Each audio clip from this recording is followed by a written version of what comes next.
Chapter 234. 50 golden flames were ignited in an instant. The dazzling beam of light swept across the spiritual armor around the undead lord's body like a stream of hot steel. A circle of ripples spread out, and the light spots splashed, cracked, or deviated like water splashes. However, the spiritual armor was also fading and collapsing.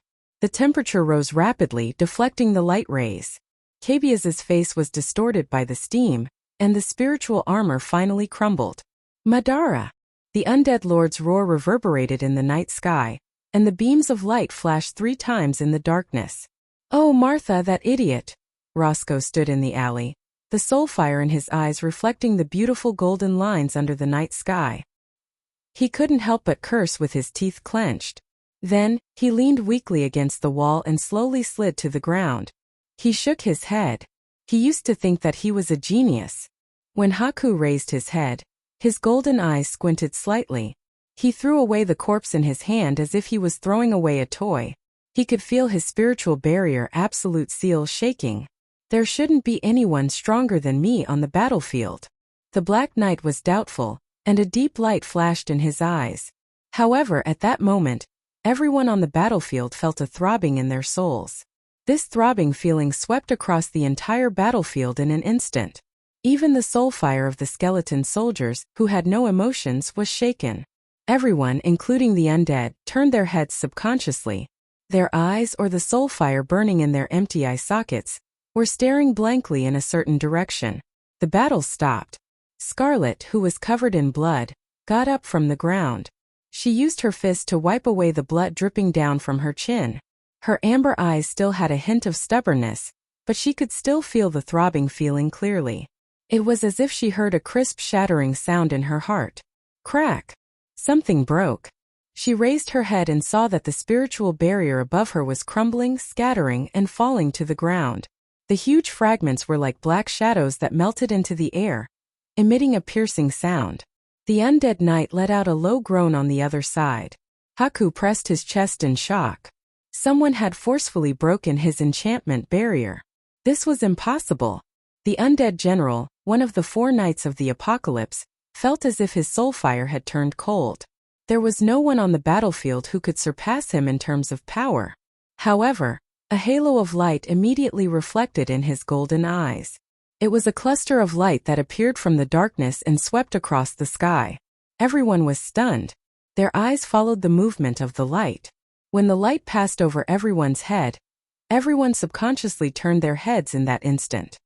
Thus, they saw that in an instant, the light spots in the air became incomparably dazzling. An holy aura was gathering. Dragon Knights! Dragon Knights attack! The first beam of light appeared. It pierced through the darkness and descended from the sky. The mercenary closest to the beam of light turned his head and saw the beam of light piercing through the skull, chest, and pelvis of the 3 skeletons. At that moment it was as if time had stopped. The young mercenary was at a loss. He opened his mouth slightly, but with a crash, the 3 skeletons had already fallen to the ground. Then came the second and the third. The light in the sky flickered one after another. The light became denser and denser as if it was raining. The rain of gods fell from the sky, and in the span of a breath, the skeletal spear throwers of the Bone-Thorn army were reduced to ashes.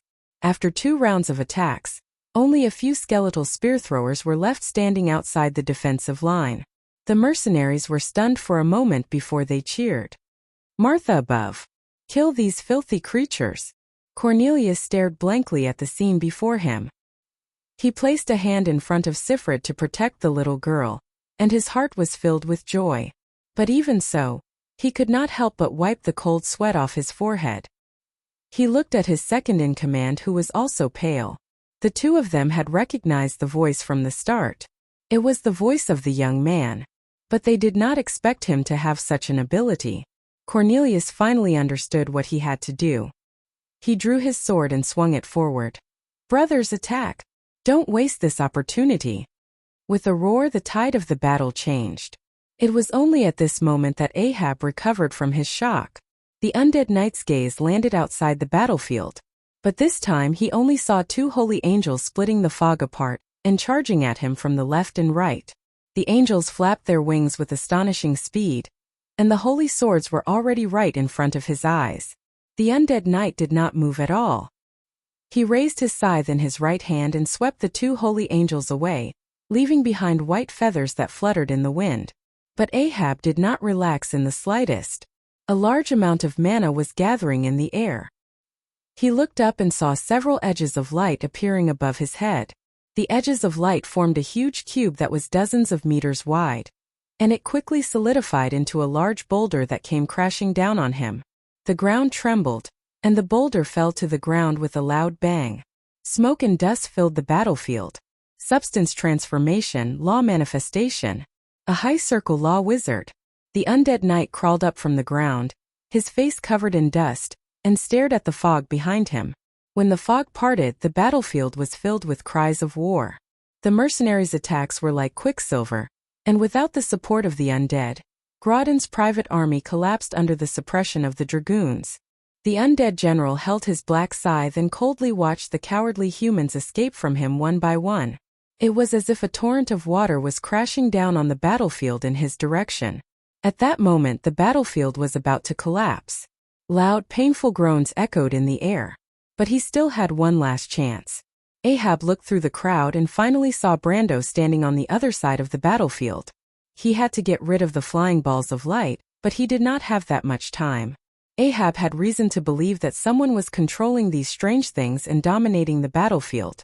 But as long as he killed that young man, all his problems would be solved, and the scales of the battlefield would tilt in his favor.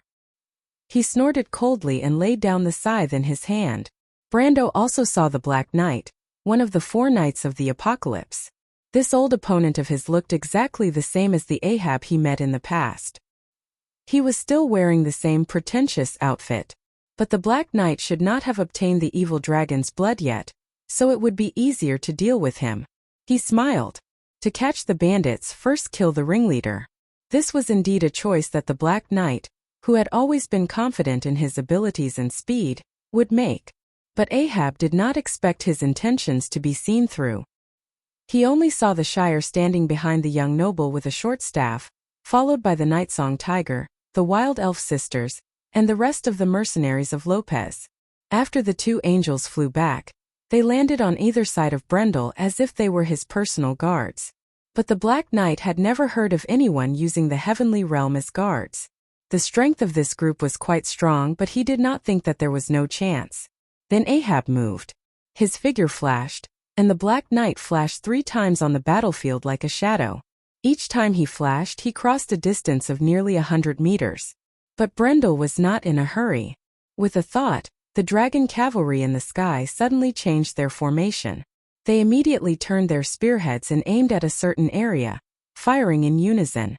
The chaotic golden light pillars hit the ground one after another, and it was as if a golden forest had suddenly appeared on the street. The Dragon Knights did not even need to aim. Their numbers were more than enough to make up for their lack of accuracy. Under the coverage of the light arrows, even a gold-ranked Black Knight would not dare to expose himself to 10 or even more silver-ranked attacks per second at any given moment. Left with no choice, he could only raise his scythe to counterattack. A black arc of light dispersed the rain of light and wiped out 7 or 8 wind spirit spiders in an instant. The Holy Sword card could provide silver-ranked attack power to the attached card, but it would not affect the other aspects of the card. In the face of a gold-ranked attack, the wind spirit spiders, which were not even at the level of steel, were as weak as paper. But when Ahab wanted to pursue further, he realized that the light dots in the sky had already scattered and were firing at him from afar. When he started moving again, they gathered together and suppressed him with powerful firepower. Apart from the advantage of the first attack, the Black Knight realized that he did not have any advantage at all. Instead, his speed inevitably decreased. Ahab raised his head. For the first time, he felt that his every move was under the enemy's control. On the other hand, the Nightsong Tiger and the others were dumbfounded by the Dragon Knight's nimble fighting style. The Shire explained to them with a profound expression. That's why I said that there are 3 indicators that will always exist in a game: skill, equipment, and stats. You can see that this is the embodiment of Sir Lord's superior skills and equipment. Of course, Sir Lord once told me, Charles, when you look at these 3 indicators, there will always be one that can help you. If one day you grow into an archmage, then you must thank me for telling you this secret." He nodded and said something that did not match his heart. "Now that I've become a great wizard, you can see that I'm very grateful to my lord for telling me this secret." The wild elf sister could not help but giggle when she heard that. "The Shire," Brando gritted his teeth. "You better join the battle as soon as possible." "Of course, my lord, I'm preparing a spell," the Shire immediately replied. "But my lord, I saw a lot of nobles' private soldiers. Wait, what does that emblem have to do with Count Randner?" "That's Count Randner's men." "Another count? Does that mean my lord has offended a noble again?" The young wizard was shocked. "By the name of Martha, my lord. I bet you must have been a person with a deep grudge in your past life." "It doesn't matter. According to what you said, the two of us were hanged the last time."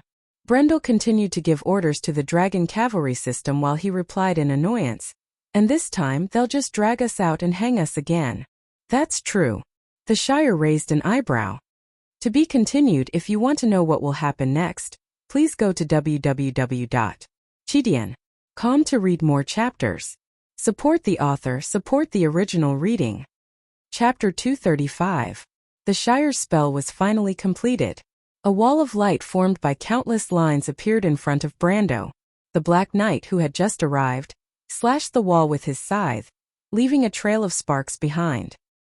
His golden pupils contracted slightly, and he immediately retreated. In fact, when he saw the wall, he already knew that his mission was a failure.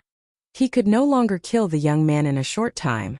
Putting aside the fact that the wall of law created by a seventh circle mentor was extremely sturdy, Brando himself was also a gold tier rank 1. At first, he thought that he could rely on his speed to win, but he did not expect that the other party seemed to have known what he would do from the start. The young human decisively gave up on supporting the entire battlefield, and withdrew all the dragoons just to restrict his movements. Despite having so many bodyguards around him, he still chose to give up on the overall situation and focus on his own safety. Such a person was either too afraid of death, or he had a terrible sense of judgment. But no matter which one it was, at least he had won the gamble. Haku raised his head, the flames in his golden eyes burning. He calmly looked into Brando's light brown eyes not far away. He even had a feeling that his opponent was an old rival he had fought for many years. Of course, Haku did not know that Brando was the old rival he had fought for many years.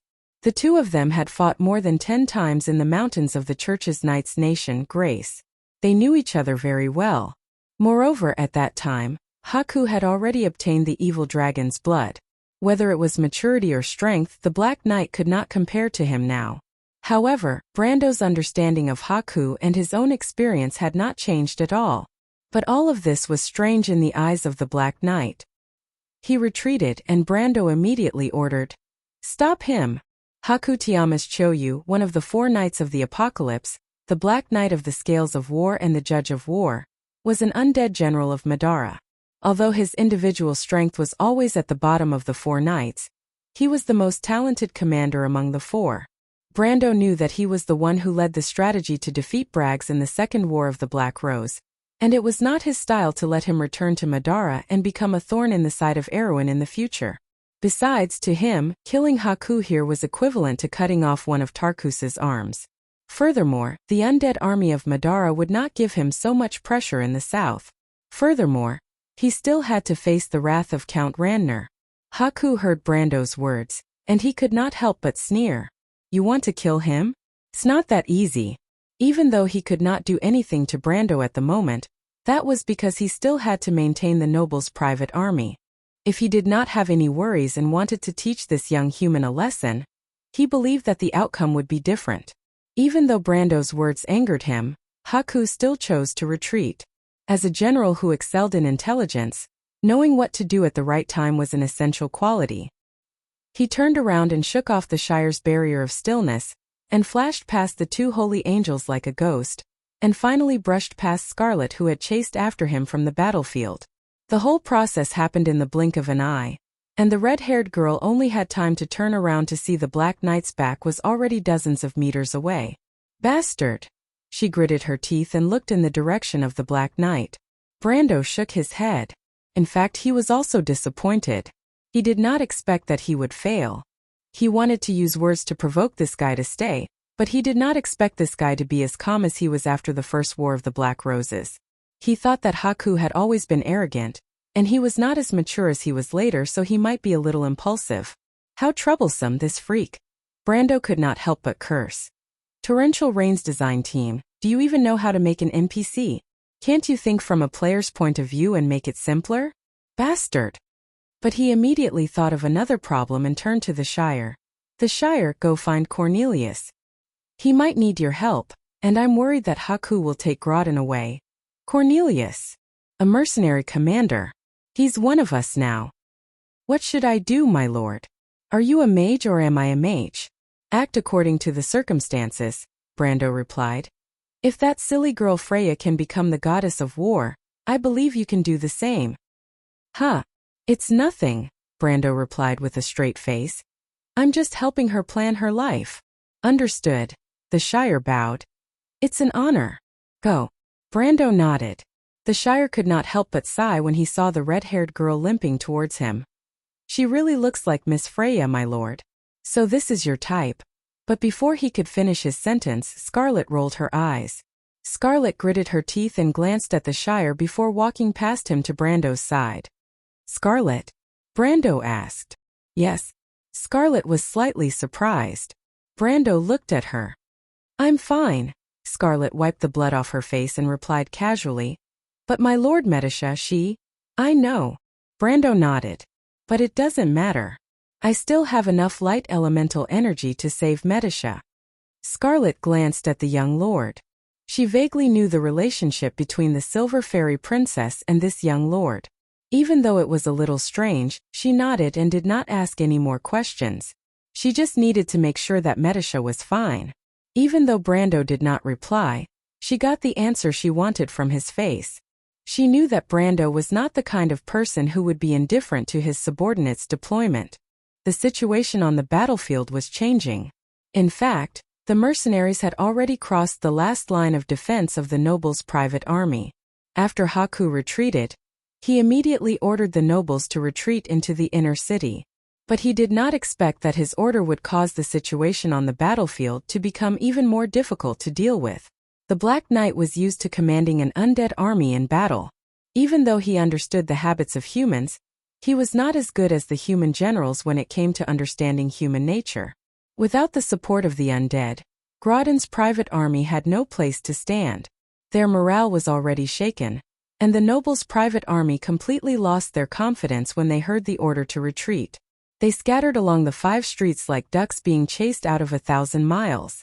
Brendel ordered the Nightsong Tiger to tell Cornelius not to kill them all before they entered the inner city. Otherwise, these arrogant and domineering nobles' private soldiers would probably be crying for their parents by now. Mr. Tiamas could only stare at the scene with his mouth agape. When the Black Knight got on his horse and saw the army scattering, he couldn't help but curse. Fools! But cursing was meaningless. Haku understood that. He looked up and saw the light spots that seemed to be cruising in the night sky. Occasionally, they would shoot 1 or 2 beams to the ground, taking away the nobles' private soldiers who were still stubbornly resisting, or the undead squads that had been scattered. The undead general's eyes flashed with interest. The young human had given him a bigger surprise than he had imagined. A summoner? Summoners didn't have such strange summoning spells, but he couldn't rule out the possibility that it was ancient magic. In the era before the Dark Dragon, the system of magic was very different from the one now. Just like the ancient string magic used by the dragons, it was a completely different concept from modern string magic. Haku's golden eyes narrowed slightly. If only Lord Tarkus' main force is here. Ghosts and high-ranked liches would be able to suppress these aerial units. But he knew that it was just wishful thinking. Lord Incersta had a more important mission in the south, and his main force was used to deal with Erwin's Southern Legion. It was impossible for him to appear here. He knew that the White Tower's Bone Thorn army was already the limit, but he shook his head when he saw that the young human had caused him to lose close to 10% of his army's strength. Fortunately, it was just a skeleton javelin thrower. But even if he won, it wouldn't be that easy. There were still a few dozen guards in the inner city. Most of them were knights that Groudon had usurped. He could rely on them to hold on for a while, But in this situation, taking the Baron away was the safest option. It was hard to say if they could hold on until the main force arrived. He didn't want to take the risk. The Black Knight thought about this and silently looked towards the west. Young human, our battle is still ongoing. The Black Knight's nightmare warhorse passed by the scattered soldiers and entered the inner city at the fastest speed possible. He dragged his long cloak across the drawbridge like a bolt of black lightning, ordering the knight in the porch to raise the drawbridge and close the gate. He decisively gave up on the idea of reorganizing the burdens behind him, not to mention whether the young human would give him the time to do so. Haku didn't plan to let them charge into the inner city to prevent him from taking advantage of the situation. As for whether the humans outside were dead or alive, it had nothing to do with him.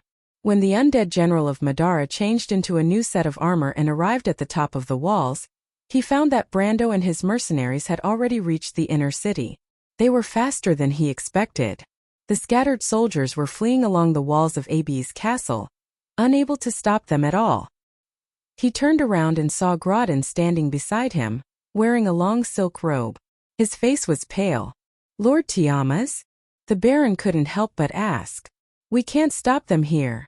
The Black Knight looked down and replied coldly. "If you want to stay alive, you have to come with me." The Baron was stunned. "What about my men?" he asked in a small voice. "Can you control them?" The golden eyes under the metal mask coldly glanced at him. Groudon was speechless. Just as he was about to say something, he suddenly heard a cry of surprise. Both of them turned their heads at the same time, just in time to see a young man wearing a long robe with 3 golden patterns embroidered on his sleeves walk out from the mercenaries. He held a short staff in his hand and pointed forward. 6 golden rays immediately extended from the main street to the top of the inner city wall. Groudon was stunned. "It's that archmage, stop him!" Haku growled. But it was too late. The knight lowered his hand and said, "Substance conversion. Law. Equivalent exchange." "Azu?" The gem at the tip of the staff lit up. "Ancient language. Exchange. Mana." The 6 golden lines glowed faintly and extended downwards. Behind the lines, 3 gigantic bridges made of stone appeared out of thin air. There was complete silence. "Allow me to rest for today. My gallbladder is about to burst from exhaustion. I have to cut it off as soon as possible. If you want to know what will happen after this, please go to www.chidian.com to read more chapters. Support the author, support the original reading. Chapter 236. 6 dark and cold stone bridges rose from the Shire's staff and crashed into the inner city walls. The ground shook violently as Groudon's knights climbed up from behind the walls. They were terrified to find that there was no longer any obstacle between them and their enemies. The battlefield was silent for a moment. It was as if a silent angel had flown over everyone's head, rendering them speechless. However, the young magus withdrew his staff and stepped back. He then raised his head and smiled at the pale-faced knights on the city wall. At that moment, the dull sound of hooves could be heard from behind him. The mercenaries' cavalrymen rushed out from the Shire's back and overtook the young wizard in an instant. They rushed up the stone bridges. The cavalry moved forward, and the young lord's sword also moved forward. Brendel's sword reflected the cold light of the stars and remained motionless, as if it was responding to the same command. "Attack! Destroy the enemy!" The ground rumbled, and the noble knight's expressions changed. A large number of mercenaries rushed up the walls, but Brando's summoned creatures were faster than them. The young man discarded his cards and summoned the 2 pristine archangels that were heavily injured in the battle with Cabias and Haku. He took out Medusa's card from the graveyard and ordered the pristine archangels to attack. The archangels of light flapped their wings and flew over everyone's heads. In an instant they reached the top of the city wall, and with a flash of their swords, heads fell to the ground. Although the strength of an upper silver tier was nothing in front of Cabias and Haku, it was like an insurmountable mountain to these noble knights. With Cabias as the center, the knights retreated one after another. Their only choice seemed to be to flee in panic, and a large number of them had no choice but to turn around and push each other down the tower. Soon a gap was created in the wall. Bai Lung coldly snorted when he saw this. He did not say a word and dragged Groudon into the castle. To him, the lives of these humans did not matter to him. He only wanted to make sure that Grodin was in good condition. Brando, who had been paying attention to the battle, saw the same scene. He smiled. Haku still doesn't understand the nature of humans. The young wizard lowered his head and whispered something to Scarlet. The young girl was slightly startled. She looked at him for a moment, then walked away doubtfully. Not long after she left, the battlefield was immediately filled with shouts. Lord Grodin has escaped! Lord Grodin has escaped! The few noble soldiers who were still resisting on the walls were startled when they heard the shouts. They could not help but turn around to look for Grodin, but the result was obvious. The front line was finally shaken. It was like the last straw that broke the camel's back. When Grodin's knights realized that they had lost their lord, they completely gave up after putting up some resistance. The situation gradually became clear. The mercenaries rushed into the castle like a flood and lowered the drawbridge. Brando then led his men into the castle. For him there was still one last battle. The interior of the castle was dark and obscure. The corridors seemed to be endless as they spiraled downwards. Perhaps Grodin thought that he was the only one who knew the location of the secret passage to Abe's castle. Unfortunately, this was nothing to Brando. This was the innate advantage of his other soul. When the Baron and Madara's undead general entered the hall, the young wizard followed behind them. Both sides entered the hall at the same time. Both sides stopped when they saw each other. Brando, Scarlet, and the Shire were on one side while Grodin and Haku were on the other. The Baron did not expect this to happen. At that moment he was stunned and almost thought that he had been betrayed by someone.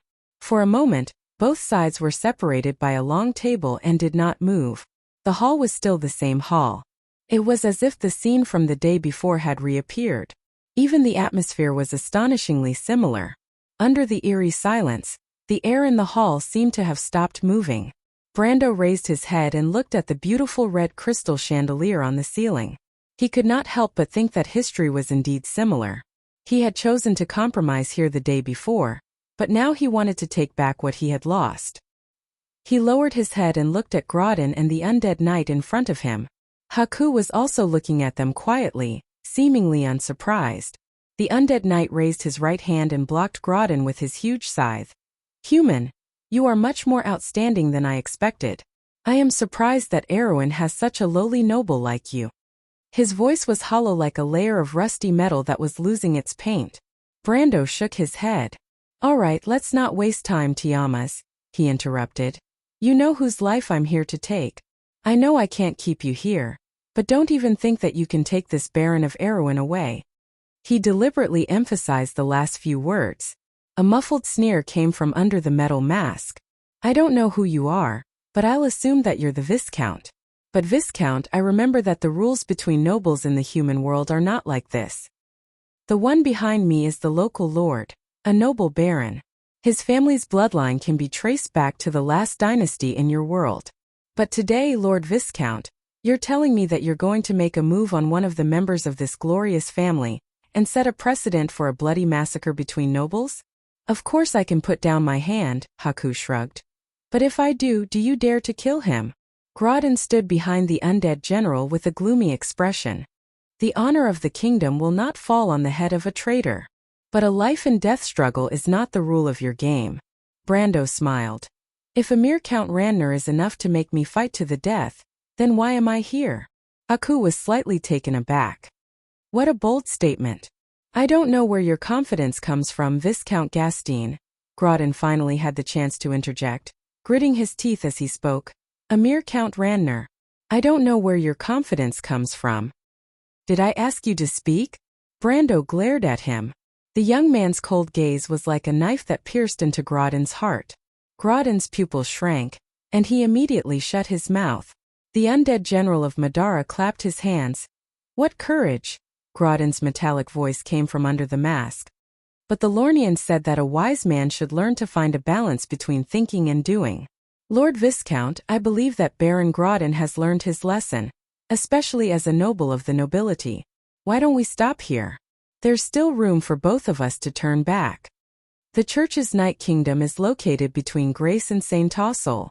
They are also the main ethnic group in Grace. The Lornians also said that an eye for an eye, a tooth for a tooth. The Shire added with a smile behind Brando. But the blood that is shed is not your blood, my lord. Indeed, but nobles are not born with dignity, Brando coldly replied. Haku remained silent. But the young man also frowned because in his impression, this Black Knight of the Four Horsemen of the Apocalypse was never a person who talked nonsense. On the contrary, he and the White Knight, Ebden, were known to be taciturn and decisive in their actions. They preferred action over boasting. But now, Haku's behavior was the exact opposite of what he knew. He did not think that it was because Haku's current personality had changed drastically since then. There was only one reason left. Was Grodin that important? He did not know what kind of agreement Madara had with the Randner family. What made him even more suspicious was Haku's intention to stall for time. However, the best way to break an unknown trap was to prevent them from getting what they wanted. Brando did not say a word. He stretched out his right hand and placed it on the hilt of his sword. With a light push, he took a step forward. As soon as he moved, a cold aura spread across half of the hall. Haku did not move, but Grodin, who was behind him, took 3 steps back and almost fell to the ground. The Baron finally managed to stand up with a red face. He gritted his teeth as he looked at Brendel, but his heart was filled with disbelief.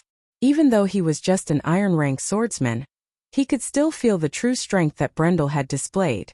He had grown stronger again. Grodin could not believe that a person could become so strong in a day and a night. Of course, he did not think that it was an illusion brought about by the fact that he was an elementalist. The only possibility he could think of was that Brendel was hiding his strength. He immediately whispered this to Haku. The Black Knight nodded and looked at Brando with a playful expression. It was impossible for Cabiaz's report to be wrong. However, Grodin would not lie to him. Moreover, he had experienced it himself. Who should I believe? However, the undead general of Madara remained calm and asked, Viscount, are you not going to think twice before acting? Tiamas, interfering in the affairs of humans is not beneficial to you. Brando shook his head. You know that you can't leave with Grodin. If that's the case, why do you want to fight a meaningless battle with me? Step aside, I know this is not your habit. Haku shook his head. He looked at Brando approaching and used his scythe to keep a distance from the Baron. This battle is not necessary for Viscount Grodin, but it's different for me. Even though Madara does not have the tradition of forming an alliance with the living, there's a first time for everything. If we abandon our allies the first time, it won't be good for our reputation. He smiled under his mask. Moreover, you're right about one thing. It will be difficult for me to protect the Baron when he's surrounded by powerful enemies. Mr. Iamus. Grodin was startled, his face turning pale as he hurriedly asked. P.S. Thank you for your support. Even though the highest order of subscriptions didn't change much, the average order of subscriptions increased a lot. Thank you. Chapter 237. Mr. Tiamas. Grodin was startled by Haku's words, and his face turned pale. The only person he could rely on right now was the undead general of Madara. If Haku couldn't protect him, the young Viscount would definitely kill him. But Haku ignored him and continued. But I'm confident that I can hold on for half an hour. Half an hour? Brando caught the gist of Haku's words like an old rival. What's the point of half an hour? Or do you have a purpose for stalling me for half an hour? If you weren't an enemy, I would have suspected that you were one of my best friends when I was alive, Haku sighed. Why do you always act like you know me so well, even if it's Marissa? No one knows me so well. Brando only smiled. He knew that Marissa was Haku's personal maid, and he knew that Haku was insulting him by saying that. But he was not willing to show any signs of weakness even if he lost. This was in line with his understanding of this person. Even if he lost, he would not admit defeat. Even in Madara, he had offended many people, or else he would not have been sent to Insursta's army, which was a ragtag army. But he didn't hold back at all. He continued forward until he was less than 10 meters away from Haku. At the same time, the Shire also prepared a spell behind him. Mr. Viscount, Haku said. Have you ever wondered why the West Gate didn't give you a signal? Brando was startled. He thought of something and his face darkened. Ah, I remember that it's a beautiful red-haired mercenary, right? The undead knight replied. Of course you don't have to worry, my lord. I don't have enough men to cause any trouble for them. But there's one thing I have to tell you. The men I sent to stop them should be more than enough to buy them some time. Brando didn't say a word. However, Bai continued, I think at this time, Shimen and my kind should have already broken into the city. Of course, they are all filthy low-level skeletons that lack command. You know that I don't really trust those low-level liches. But Mr. Viscount, no matter what, if you don't go back and remedy the situation immediately, not to mention the life of that beautiful lady, I'm afraid the entire battle situation will become very troublesome, right? The young man had finally finished listening to his nonsense. He took a deep breath and tried his best to restrain himself from punching him in the face. Right now, he only wanted this crow's mouth to be unable to speak anymore. However, although he was angry, his heart was very clear that the other party had no reason to lie. As a matter of fact, he had been worried about the battle at the West Gate. Just like what Bai said, he had not received the magic beacon from the female mercenary group leader named Yuta. However, if the situation was really as serious as the latter said, the situation would not be as simple as just troublesome. It would be extremely dangerous. Not to mention the losses these undead caused to ABs, they also sealed off their escape route. The walls of the inner city were low and could not withstand the impact of the skeleton army. And if they let the enemy take advantage of the situation and attack the inner city, Brando could not help but feel his heart sink. He did not think that Brendel would dare to divide his forces at this time. He could not help but wonder if Brendel really cared about Grodin's life. Even if he said that he did not care, his actions did not seem like it. But if he said that he cared, this plan was more like a madman's. Unless he wanted to take Grodin away from the start. But was there a need for that? Grodin was only one of Count Randner's sons, and he was not even the eldest son. Brando could not help but take a deep breath. Tiama's attack had hit his vitals. He raised his head and looked at the Black Knight with a gloomy expression. He finally understood the knight's intention to stall for time. Fortunately, he was alert enough and did not let the knight's scheme succeed. At least he still had a choice. Damn it, as expected of the scales of war. Brando cursed in his heart. This was the first war of the Black Rose. But this guy had already displayed wisdom and foresight that was not inferior to the future. Brendel even had a feeling that this guy might have already guessed what he was planning to do. Brando tightened his grip on his sword hilt. If he could, he really wanted to kill Brendel. Compared to killing Grodin, Brendel was more willing to kill Grodin first, but he knew it was unrealistic. Brendel smiled at him. There's still half an hour left. Let's make a deal. Grodin, who was behind him, also let out a sigh of relief. The Baron squeezed out an ugly smile from his stiff face. He looked at Brando, who seemed to be stuck in a dilemma, and his heart was filled with a sense of schadenfreude. It was as if the city of Abes, which was about to be destroyed, was not even part of his territory and had nothing to do with him. But that's true. I can just rebuild the city if it's destroyed. As for the people, they're all over the place and I don't care about them. He was more concerned about Brando's feelings. He couldn't help but smile. Young man, there's a price to pay for being impulsive. But he suddenly remembered the price he had to pay for provoking Brendel, and his tone softened. But I admit that you're strong. Strength is always worthy of respect. Of course, if you're willing to put this matter to rest, I can also make a promise on behalf of my father. I promise that the conflict between us will end here. He seemed to relax as he spoke with assurance. You should know that nobles aren't willing to go to war where both sides suffer. But there's one more thing. My adopted daughter is still in your hands. He was about to continue the topic when he saw Brendel turn around and stare coldly at him from under the metal mask. Grodin felt a chill in his heart. He suddenly realized something and quickly shut his mouth. At the same time, Brendel turned around and waited for Brando's reply. The Shire and Scarlet also looked at their lord.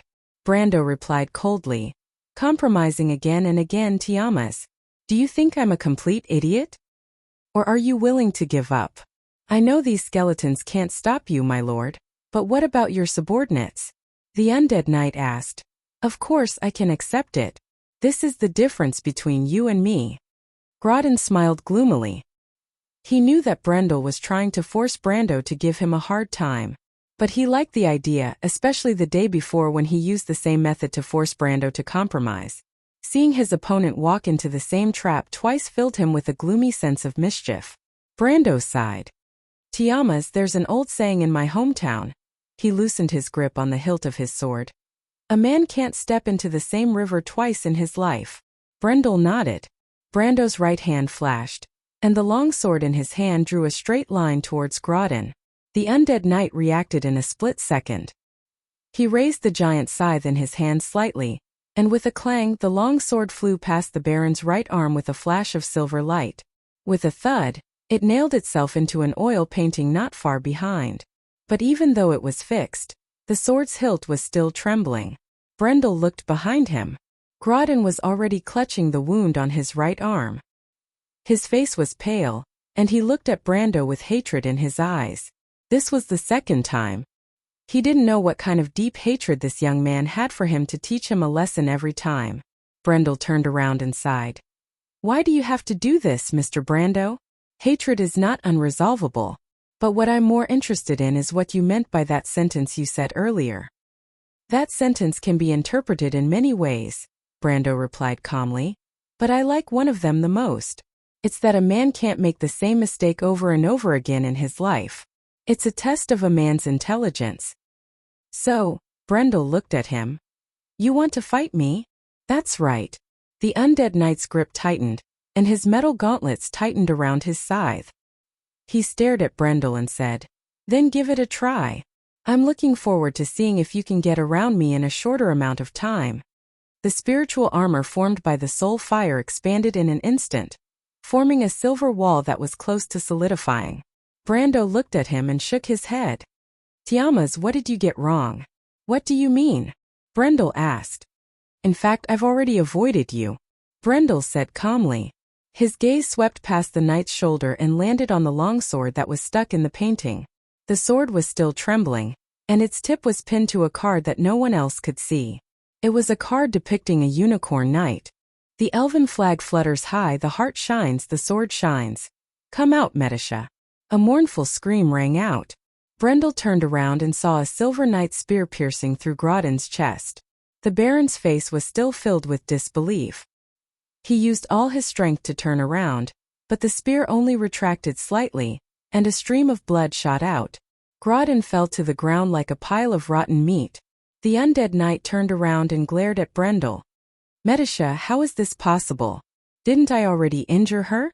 he growled. Brando looked at him with a condescending and mocking gaze. "Do you still remember that I'm a summoner?" The Shire couldn't help but shiver when he heard Brendel's words. "What kind of summoner is this?" Brendel frowned. "That's impossible. Summoners can't bypass my soulfire wall and summon at a fixed point." Brando smiled. "That's why I'm the special one." To be continued. If you want to know what will happen next, please go to www.chidian.com to read more chapters. Support the author, support the original reading. Chapter 238. The slender sword pierced through the skull, and the last undead terracotta also lost its strength and fell to the ground. The female mercenary with long red hair held her sword with one hand and panted heavily as she looked around. Her emerald eyes reflected the corpses and skeletons on the ground. The battle was over. Although they paid a heavy price, they managed to repel the attackers. Janna heaved a sigh of relief and sheathed her rapier in a black leather sheath.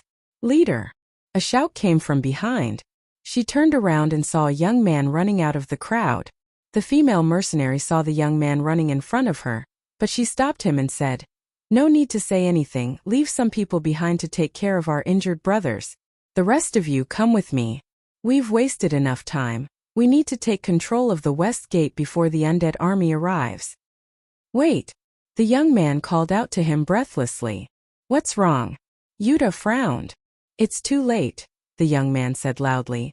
"When we were fighting with the monsters, Rat and the others saw the magic beacon from the south. Leader, it's too late. The undead have already arrived. If we go there now, we'll only face the undead army." The female mercenary leader stopped and looked at him. "What else did Rat say?" "Rat said that our only choice is to give up. We'll break through the encirclement to the north and leave Abes. If the undead come, we'll all die here." If we leave, what about the others? Leader, can we change anything by staying here? The young man said anxiously. Bastard! The female mercenary leader punched the wall. Tell our people to prepare. Tell the owls, gray wolves, and brown bears to lead people along the 3 streets. Since we can't stop them from entering Abes, we'll stop them from entering the city. Leader, you're crazy, the man shouted. We have less than 300 people and there are thousands of them. We can't stop them without the city walls. The female mercenary leader pressed her chest and gritted her teeth. We have to stop them even if we can't. Do you want me to break my promise? Leader. The young man was startled. What are you waiting for? But is it worth it for a noble? The youth took a deep breath. That young man is also a noble. He only helped us because of the conflict between him and Grodin. In the end, they were still the same kind of people. Why should we fight for people like them? The man gritted his teeth and shouted at her. Leader, your sister and parents died in the hands of those damned nobles. Most of the brothers under your command also had the same experience. Everyone respected you, so we came together. Why should we die here for that kind of person? Let them fight amongst themselves. Yuta was stunned. She sighed and raised her head to say something. However, at this moment, a loud bang came from the direction of Abe's castle. Everyone turned around and saw a beam of white light rising into the sky from the darkness. It was a magic beacon. A pure white beam of light pierced through the night sky, as if it had pierced through the darkness of the world. The light seemed so pure and flawless against the deep background, as if it was the first tear of Mother Marcia in the darkness in the epic of the creation of the Kurlutz people. It was the first light that depicted the birth of the world. Light was born from the darkness, giving all things wisdom, nobility, and spirituality. That moment, Yuta and her assistant raised their heads in a daze, their eyes reflecting the light in the darkness. They watched as the light rose to the highest point and exploded. Then it turned into a message that was commonly used in the army. The words shone in the night sky and did not fade away for a long time. The red-haired female mercenary captain raised her head, and a deep glint flashed in her dark green eyes. Grodin is dead. My lord wants us to reply immediately, she said calmly. My lord? The youth looked at her in shock. Yuta lowered her head and smiled at the youth. If Cornelius dared to choose this path, why wouldn't I? Grodin is dead, and that young noble gave me an answer. From now on, he will be my follower. She smiled and shook her head. Unfortunately, the time is too short. But... No buts. Can we reply? Yuta asked. The youth shook his head. Those liches use dark magic to silence the entire street. Other than the light and dark elements, no other elements can enter. But we don't have any wizards or priests in our group. Our strongest elementalist is only an iron-ranked warrior, and we can't cast any spells. What about the signal arrow? Rat said that the arrow is ignited by elements. Yuta gritted her teeth and looked at the other side of the street. Then we'll use our own method to buy some time for our lord. Leader? But the woman's face had already turned serious. She was silent for a moment, raised her head, turned around, pulled out her thin sword and waved it to the right. Everyone has one. Listen up. Someone gave us an answer with noble actions, but now we've lost our promise. Fortunately, we can still salvage the situation. So I order you to move forward and drag those damned skeletons here. Or let them step over our corpses. The street was silent for a moment, and only Yuta's solemn order echoed for a long time. Everyone stopped what they were doing and looked at the regiment commander subconsciously. Answer me, there are no cowards among my men. There are no cowards. The mercenaries raised their weapons. The young man stared blankly at Jana.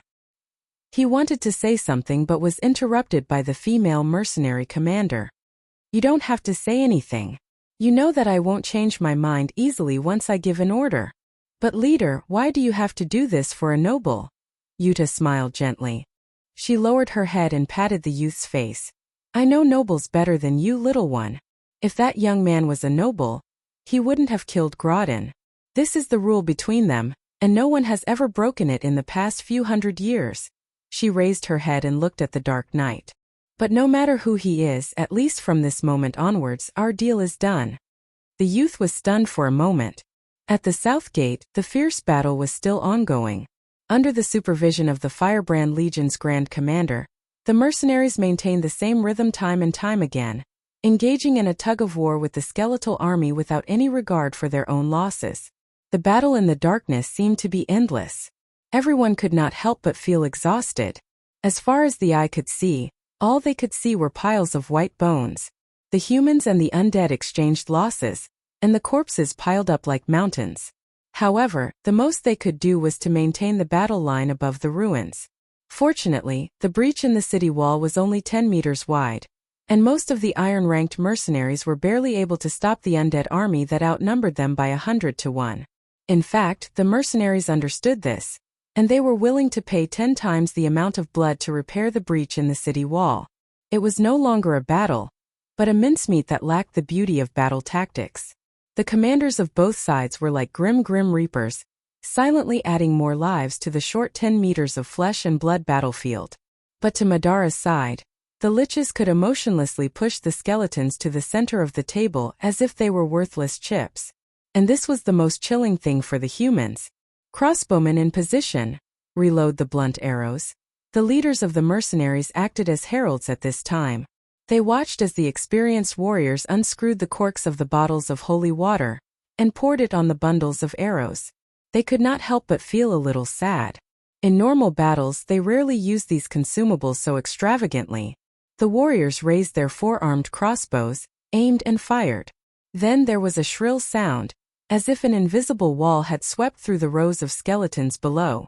The skeletons fell without warning and immediately turned into ashes in the white light.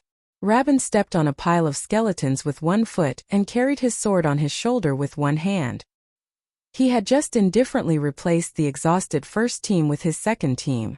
Then, he ordered a small mercenary group to carry the wounded down from the city wall. To him this battle seemed endless, just like the battles he had experienced in Karsuk. Rabin calmly commanded. He knew how far Madara and himself could go. But at this time he also turned his head and looked up at the flash in the dark sky. His eyes reflected the beam of light, and he smiled. Nobles killing nobles, it's worth the ticket price. But it's the first time I've seen them use methods other than conspiracy, poison and assassination. That young man is really barbaric. Those nobles are capable of anything, his deputy replied. Rabin glanced at him. You don't understand, he said. Then he asked, how long more? Half an hour, the deputy replied immediately. Rabin waved his hand. Go put our battle flag higher. After repelling this attack, they will replace the lich. That guy gave me an answer, and now I have to give him an answer. Dawn. The leader of the Firebrand Legion looked at the horizon. Soon. The deputy was slightly stunned. However, Vern smiled and said, this is also the first order of that guy. Of course, we have to act according to the orders of the boss. Boss? Let's think so for now. Rabin looked back at the battlefield. To be continued. If you want to know what will happen next, please go to www.chidian.com to read more chapters. Support the author, support the original reading. Chapter 239. The main hall of Abi's castle was bustling with activity. Brando, Medisha, the Shire, Scarlet, and the Nightsong Tiger were all gathered together. They watched as the mercenaries carried a huge dusty map out of the basement and placed it on a long table.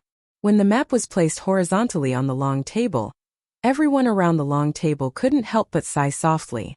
However, only the younger of the wild elf sisters asked, My lord, how did you know that bastard would put the map in the basement? After she finished speaking, she immediately looked at her elder sister carefully. Fortunately, Furlern didn't look for trouble with her this time and only glared at her in annoyance. In fact, the scene of Brando becoming an elementalist had shocked her to the core, and she was still in a daze. Brando knew that the bastard she was referring to was Groudon, but the once arrogant Baron was currently lying in the courtyard outside. He was not in the mood to collect the scum's corpse, and he might be able to use it in the future. He looked outside the main hall and saw the mercenaries gathering in the inner hall. Other than eliminating the remaining enemies, one of their tasks was to search for Bai, Tiama's Choyu, who had escaped. However, Brando knew that Bai Tiamas would not stay in Abi's castle. Even though Tiamas lost miserably in their previous encounter, Tiamas would not do anything meaningless. For example, staying here to give him trouble and vent his anger was not the habit of the Black Knights of the Four Horsemen of the Apocalypse. If it was the Red Knight Latios, then it would be possible. However, Tiamas would never put himself in danger for no reason. This was one of the reasons why he was the most difficult to deal with among the four knights of the Apocalypse. He would not leave any traces that could be used against him. Most of the nobles have the same habits, Tia, Brando replied while thinking. And I don't think Grodin was the one who put this map down. I doubt he has the will to govern this territory. His words were half true and half false. He knew that the map had nothing to do with the nobles' habits, but he knew exactly what was in the basement. Even though he wasn't one of the players who overthrew Grodin, he was still aware of the details of the incident. Brando looked at the map. It was probably a map left behind during the construction of Abi's castle. Naturally, it was not Grodin's handiwork. Perhaps it was left behind by the previous generations. The young wizard beside him frowned when he saw the map. This map has at least a few decades of history, the Shire coughed twice and said. Doesn't he care about his territory at all? In the territory of the Black Tower Adepts, the Adepts redraw the map every year. Brando shook his head. You think everyone is a wizard? Furthermore, this is Trentheim, the most barbaric region in the whole of Aween. What else can you expect? He swept the dust off the map with his hand and replied. In this era, it's normal for the map of a small city like this to remain unchanged for a few decades. It's barely usable. Besides, we don't need such a detailed map right now. In this era, the Shire frowned and looked at him. You have a habit of saying that. Brando raised his head and rolled his eyes. Do you have a problem with that? No, the young wizard quickly shook his head. It's just that when you say it, my lord, it's filled with a sense of history. When you say it, my lord, you're already standing at the height of history. You're truly wise and mighty. Brando didn't know whether to laugh or cry. Enough with the nonsense. But he suddenly remembered something. Right, lucky hands. No, Falerne, where's the equipment I asked you to organize? Ah, the elder of the Wild Elf sisters seemed to have just woken up. She was stunned for a moment and asked, What is it? Cleaning up the battlefield? Oh, Falerne was slightly startled. Is it the remains of that skeleton? Speaking of which, there's something strange that I wanted to ask my lord. Something strange? Brando paused for a moment. The equipment dropped by a gold-ranked commander of Madara like Cabia's wouldn't be that bad. However, there were many strange equipment in the Amber Sword. Other than the low-level toys, all of the fantasy-grade and above items were considered small artifacts by the players. That was why he couldn't help but be curious when he heard what Lucky Hands said. But just as he was about to ask, he saw Cornelius, who was sweating profusely, and a young man in a green-gray robe walking into the hall. Seeing the two of them, Brando's expression turned serious and he immediately interrupted Falerne's words. He hurriedly asked Cornelius, How is it? We're well rested, my lord. We can set off at any time. Cornelius carefully glanced at him and replied.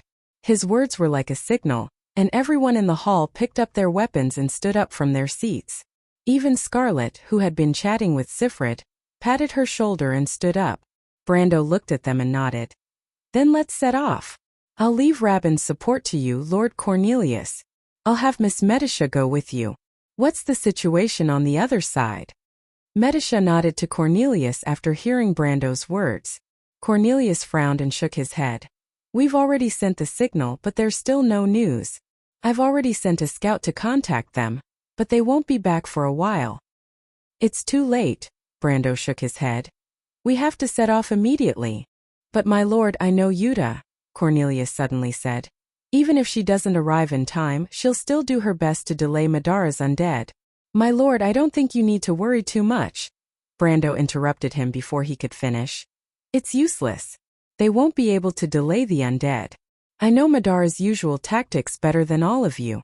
Under the encirclement of the endless skeleton army, unless they are in a defensive position, the 200 to 300 mercenaries are like stones thrown into the sea.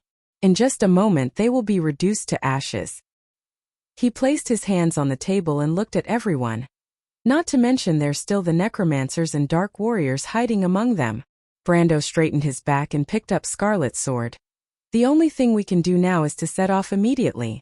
The only thing left is to pray that Miss Yuta can reach the West Gate in time. Otherwise, there's only one outcome. The hall fell silent. Everyone looked at each other, but when they saw that Brendel did not say another word after he finished speaking, he picked up his sword and left his seat. They were stunned for a moment, but they still followed him one by one.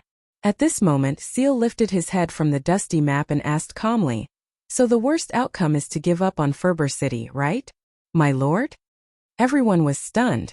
They didn't understand why the young adept would change the topic to this. But Brando stopped at the door and looked back at him. "What did you think?" "I was just thinking that my lord is as daring as ever." Brando smiled faintly. "Because the price is too high," he replied. "I don't want to lose money. I can only choose the path with the highest returns, even if the risk is higher. But like I said, a dead man won't care if there's 1 or 2 ropes around his neck." "That's true, but now I know that my lord and Miss Roman are a perfect match." Brando smiled. "My lord." The Nightsong Tiger did not understand. "The Shire's words are exactly what I plan to do," Brando nodded. "Not only do I want to kill Groudon, but I also want to claim Tonajel. Count Ranner wants to teach me a lesson, and I'll use this land that originally belonged to him to teach him a lesson. Victory or defeat is not only determined by strength, but also by wisdom. No one can win against the future." He stepped out of the door and looked back at the silver-haired middle-aged man who was the only outsider in the hall. "Besides, who said that a new noble can only have 1 piece of land? Don't you agree, Cornelius?" Cornelius was sweating profusely as he looked at Brando in a daze. There was only one thought in his mind. Either I'm crazy or this young man is crazy. He's challenging the traditions of this ancient kingdom, and the rules of the game between the nobles. Forcefully invading a noble's land, Martha above. If he succeeds, he'll overturn Erwin's ancient beliefs. The silver-haired middle-aged man lowered his head and thought of another possibility. They've all gone mad. However, the Shire had a different opinion from the mercenary leader. The young magus raised his head and asked without surprise, "But now it seems that the risk is indeed very high. The undead are just outside the city, and if we give up Abes, my lord will lose the excuse to establish a foothold in Tonajel. So my lord, what do you plan to do? Do you plan to hide in the forest and fight as a guerrilla? By the way, my lord, what did you say about the 16 words you taught me last time?" Brendel smiled faintly and turned his head back. His gaze passed through the large arched door outside the corridor, and it was dark outside. But Brando knew that dawn was only a moment away. Perhaps the sun would rise from the horizon in the next moment. However, could Abes really hold out until the next moment? "Man proposes, God disposes," the young man replied. "Since you've chosen the life of a gambler, then you should calm down and enjoy the thrill of a gambler. As for guerrilla warfare," he replied, "don't worry, I'm also a descendant of a grandmaster. If you want to know what will happen next, please go to www.chidian.com. There are more chapters. Support the author and support the original reading. Translator. Endless Fantasy Translation Editor. Endless Fantasy Translation. Chapter 240. There are no enemies. There are no enemies on the left either. Those damn skeletons aren't here either. Shouts could be heard on the empty street. Yuta turned around. Her anxious dark green eyes reflected a faint light. Where did those undead go? The mercenary leader's slender fingers pressed on the handle of her rapier. The doubts in her heart were like a fog that gradually spread out. Everyone looked around in this fog, but they couldn't find anything. The mercenaries moved forward in the darkness. Their footsteps were rustling. The unknown was hidden in the silence of the night. Everyone's heart was imperceptibly cold. Fear was like a shadow hanging over everyone's head. It didn't need to speak, but it still grabbed everyone's throats. It was so quiet that you could hear a pin drop. Everyone was vigilant with their bright eyes in the dark. They were afraid that the undead, who had suddenly disappeared without a trace, would rush out from an alley and surround them so tightly that not even a drop of water could trickle through. They crossed half of the city. They thought that they would encounter those bloodthirsty undead on the way, and then engage in a life-and-death battle. But the enemy seemed to only exist in their imagination. The undead at the west gate didn't seem to exist at all. Could it be that the young noble made a wrong judgment? Yuta turned around. The light from the illuminating crystal in the young man's hand penetrated deep into her eyes, reflecting his pale face due to malnutrition. "Leader?" the young man asked. "What? Could it be that the noble made a wrong judgment?" He whispered. "Could it be that they went around to the north?" "Impossible." The mercenary leader firmly denied this judgment. "Every second counts on the battlefield. The enemy's commander can't be an idiot." "But..." the young man still wanted to say something, but someone in front of them shouted, "Leader!" Both of them were startled and looked in that direction at the same time. "What's wrong?" "I found something," that person shouted. "Come and take a look." Yuta and the young man looked at each other, nodded and followed. But when she turned the corner, she was stunned. The scene on the long street had completely changed. It was as if a fierce battle had taken place here. As far as the eye could see, there wasn't a single intact stone slab on the ground. All that could be seen were large pits one after another. The cracked stone slabs seemed to have been overturned by some kind of powerful force from the ground. Some of them were even thrown dozens of meters away. If it weren't for the fact that they couldn't feel any elemental disorder caused by the elemental power in the air, everyone present would have reason to believe that there had been at least a battle of gold-tier strength here. Yuta raised her head and saw a two-story building not far away from her. It had caved in and collapsed on one side. It looked as if the center of the building had been hit by something. The wooden beams that supported the structure were all broken. That kind of attack was at least at the level of silver. She took a deep breath and walked forward while looking at the skeletons and human corpses in the pit. "Who are those people?" The female mercenary group leader looked at the corpses and frowned. The corpses were dressed the same as the poor people outside the city. That was easy to explain, but what about the skeletons that were scattered around the corpses? She had observed carefully and found that the casualty ratio was close to 5-1. That meant that there were at least 5 skeletons beside each human corpse. If the poor people outside the city were this strong, Yuta wondered how Groton was able to survive to this day. The mercenaries shook their heads. "Where are their weapons?" she asked again. "No weapons," the mercenary replied. "No weapons." Yuta took a deep breath. "Are you trying to tell me that these humans fought the undead with their bare hands? Or that they are the silver folk?" "Leader, I don't know if they are the silver folk, but the first thing I want to say is that they are the silver folk." The mercenary who called out to them earlier lowered his head and answered softly. Yuta's eyes flashed. The things that happened tonight were beyond her understanding. At this moment, the sound of hooves could be heard from the street. Everyone looked up and saw 2 or 3 riders parting the night mist and stopping in front of them. They were the scouts that were sent out earlier. The female mercenary group leader immediately snapped out of her thoughts and asked, "What's the matter? Did you find anything ahead?" "Leader," the rider immediately replied, "there are sounds of fighting coming from the city gate." "Sounds of fighting coming from the city gate? Does this mean that the refugees pushed the undead back?" Everyone stopped and couldn't help but look at each other. "Martha above, what kind of situation is this?" The light in the darkness was not as simple as a white paint on a black background. Especially in the deep darkness, the only ray of light seemed to be the hope that flowed in people's hearts. Although they were not illuminated by it, they still wanted to move towards that ray of light.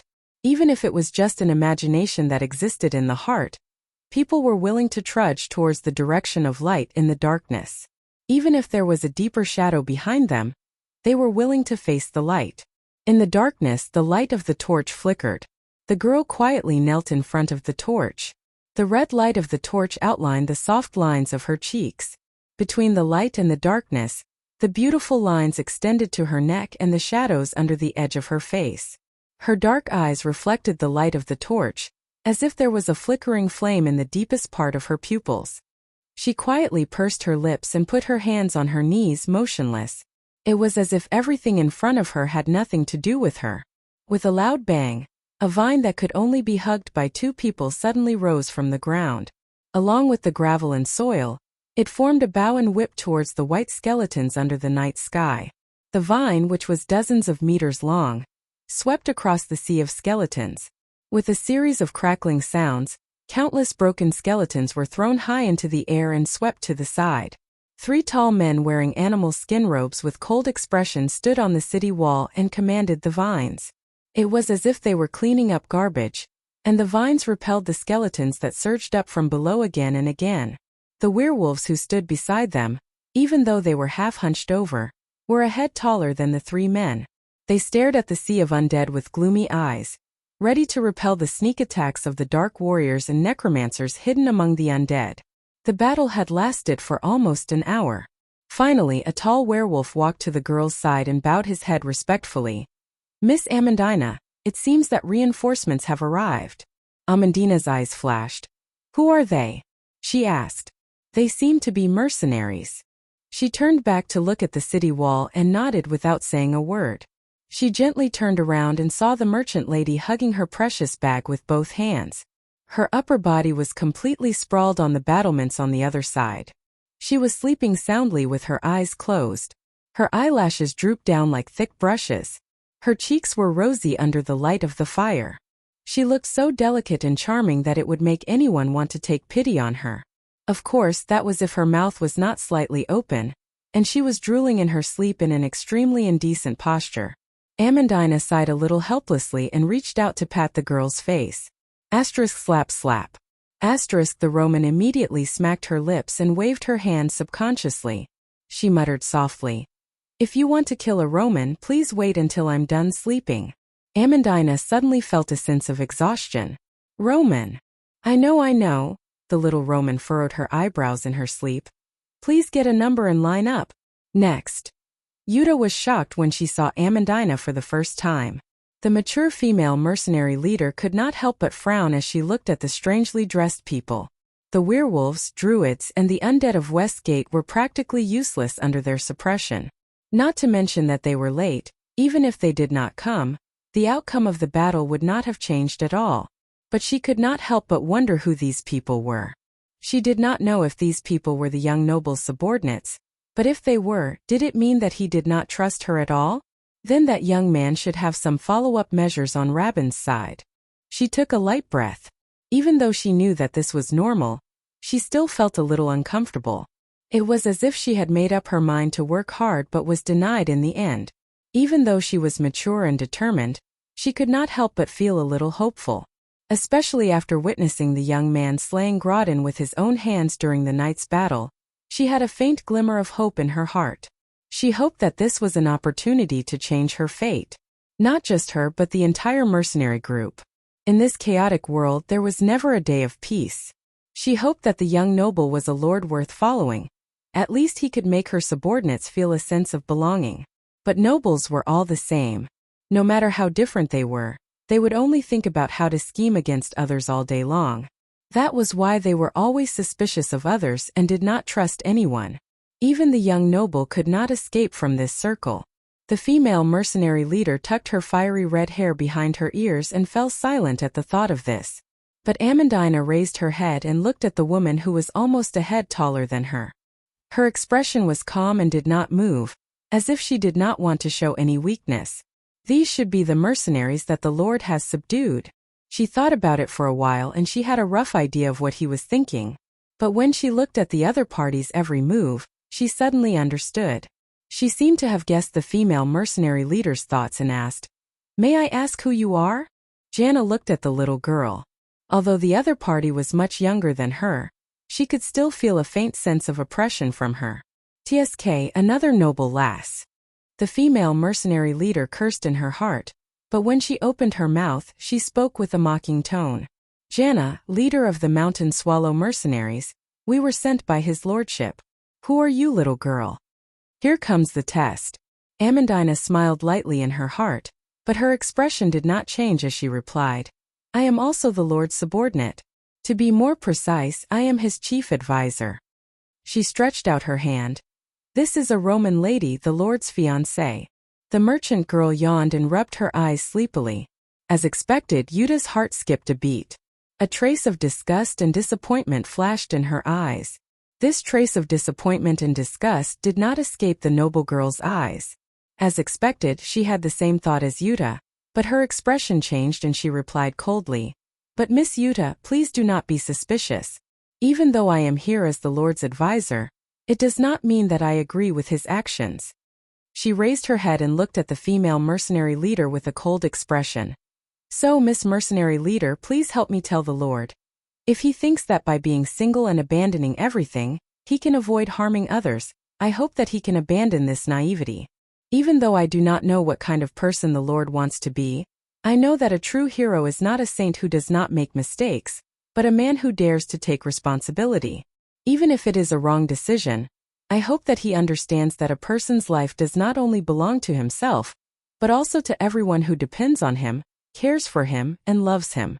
Just like how I respect the Lord's decision, but I will never forgive him for abandoning his subordinates. Also, please tell him. Amandina suddenly stopped and looked into the distance. In this world, there is no hope and freedom that can be obtained through charity without bloodshed and struggle. Amandina stopped and her last sentence was transmitted far and wide.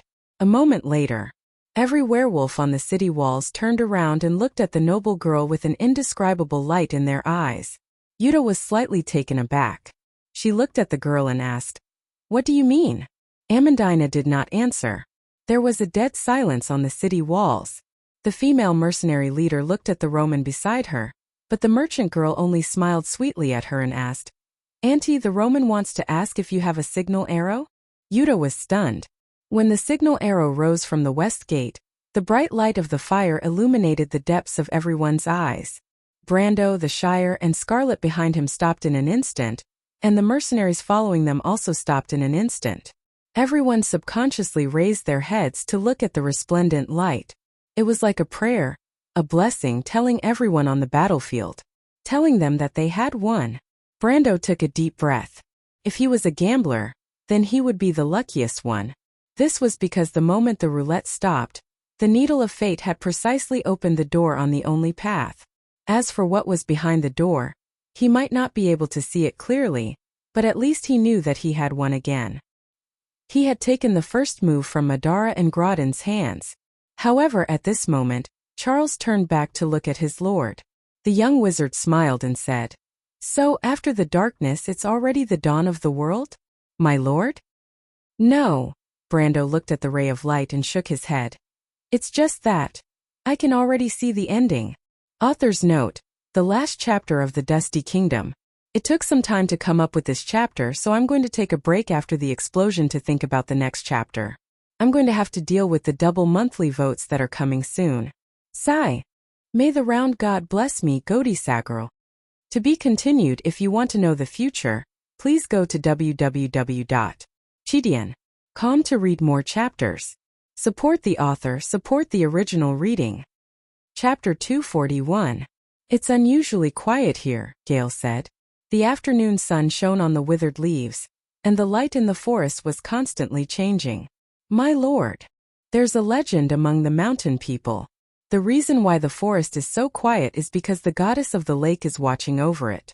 In such a place do not turn around, Tyrese said. The Viscount's pale hand rested on the hilt of his sword as he looked into the forest. There was a path of wild beasts. My lord, you must be joking. Gale felt a chill run down his spine as he looked around. It was as if there really was a pair of eyes hidden in the shadows. Chaos above. The gods are nothing but illusions. No, Gale, Tyrese replied. I believe that the gods are real. Gale looked at the young Viscount, as if he was trying to see the source of this heresy from his kind eyes. Turst was the son of all for one, and those who were chosen for this position had to be carefully selected by the higher-ups.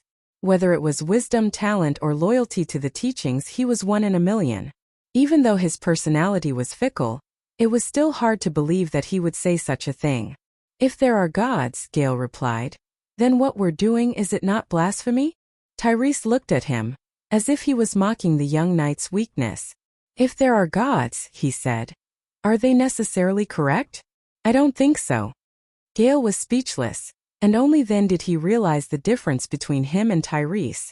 The young Viscount turned around and saw that at the edge of the forest, the knight had finally pulled the boat ashore.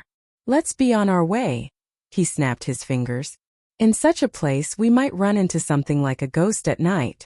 Even though it's not much of a threat, it's still troublesome. He held the hilt of his sword with one hand and swept the corner of his gray robe on the ground. Gale followed closely behind him, Not long after, a knight caught up with them. "My lord, the 3rd, 4th, 5th and 7th squads have all arrived," he reported in a low voice. "We received a signal from the north, and other than us, the others have already reached the shore. As for the other teams, they didn't seem to be able to pass through the fog outside." Terst looked at the scenery of the forest with great interest, as if the light from the forest had melted into his narrow eyes, causing them to soften. "So," he said, "there are 37 of us, are there not?" The knight nodded. 37 silver tiers, including me," he pointed at himself, "should be enough to deal with a knight of the lake. If the information is correct." Gale didn't answer. Terst turned around when he heard the rustling of footsteps in the forest. Gale's hand was still tightly gripping the hilt of his longsword, his nose hissing. "How big is this island, my lord?" he asked. "Are you scared?" Terst asked. "Gale, the fisherman said that the Knight of the Lake will not appear outside White Mountain." Gale took a deep breath and released his hand stiffly. "I'm sorry, my lord." Terst smiled good-naturedly. The group passed through the forest and met up with their companions in the north. They arrived at the Holy White Rock before the sun set in the afternoon. The afterglow fell on the white stone walls, dazzling them. The young Viscount placed his hand on the boulder in front of everyone. His slender fingers traced the uneven surface of the boulder, and the rough texture gave him a sense of history. It was as if he had gone back in time, thousands of years ago, to the time when a king came here with his sword and slumbered in this forest. "There is a king here," he said. "Do you know who it is?" "King Eric?" Gale asked. "No," Tersh shook his head. "It's not him." He lowered his hand and walked along the boulder. It didn't take long for them to find a cave that led to the interior of the boulder. Behind the cave was an emerald forest, which the natives called the Forest of Dreams. The young Viscount stopped and asked, "Is this the place?" "Yes, my lord," the knight behind him replied. "The information said that the Knight of the Lake is in the forest behind us." "Then are you all prepared with your weapons?" Everyone patted the swords at their waist. Terst nodded with satisfaction. "If that's the case, then follow me." "Chaos above," the knight replied. Brando sat in front of his walnut desk and suddenly felt the philosopher's slate tremble slightly. Again. He was slightly surprised. After a moment of confusion, he put down the quill in his hand and took out the philosopher's slate and placed it on the desk beside the letter. The sage slate trembled slightly, as if it had suddenly come to life on the wooden table. But after a while it calmed down. It did not move. "What's wrong, my lord?" Amandina asked and blinked her eyes. She sat quietly on a high-backed chair beside Brando, and the sunlight shone in from the window. Her posture was elegant, and her neck was as slender as a swan's. Brendel turned back to look at her, lost in thought for a moment. "It's nothing." He used his hand to push the philosopher's slate lightly, but there was still no reaction. "It's probably a low-frequency resonance," Brando thought for a moment. "It's a common occurrence recently." He opened the drawer and placed the philosopher's slate inside. He then took out the quill from the ink bottle, but his train of thought was interrupted and he did not know where to start. Brando rubbed his temples as he felt a headache coming on. "Are you writing a letter to Miss Freya?" Amandina glanced at the letter on the desk. "Yes, my head hurts," Brando replied. "Even though we killed Grodin, the real trouble has only just begun." He raised his head again. "Tell me, Amandina, how should we deal with Count Randner?" Amandina raised her head and looked at him with a hint of annoyance. "I thought my lord had a plan," she replied. "Why didn't you ask for my opinion when you insisted on doing things your own way?"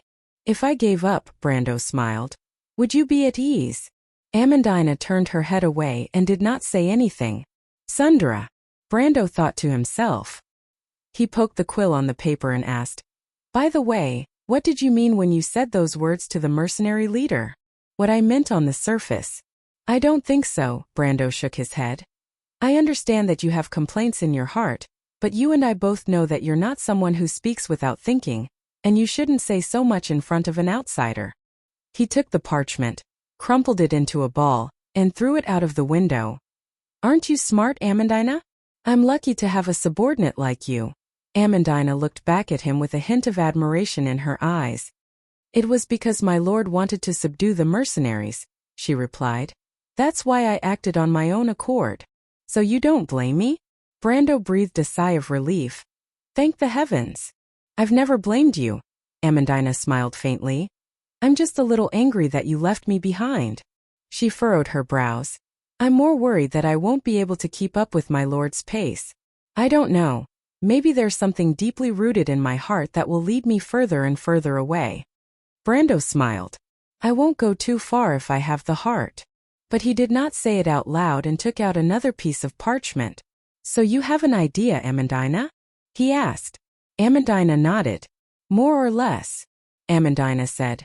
My lord is taking risks, and I'm afraid we won't be able to resolve the danger we're about to face. But when it comes to conflicts between nobles, it's best to use a small force to gain a large one. First of all, we need to see if we can find a backer. But I'm afraid we can't rely on traditional means. Our foundation is still shallow, and no one will take the risk of offending Count Ranner. We can consider his enemies, but our strength is too small, and our actions have already challenged the rules of the game.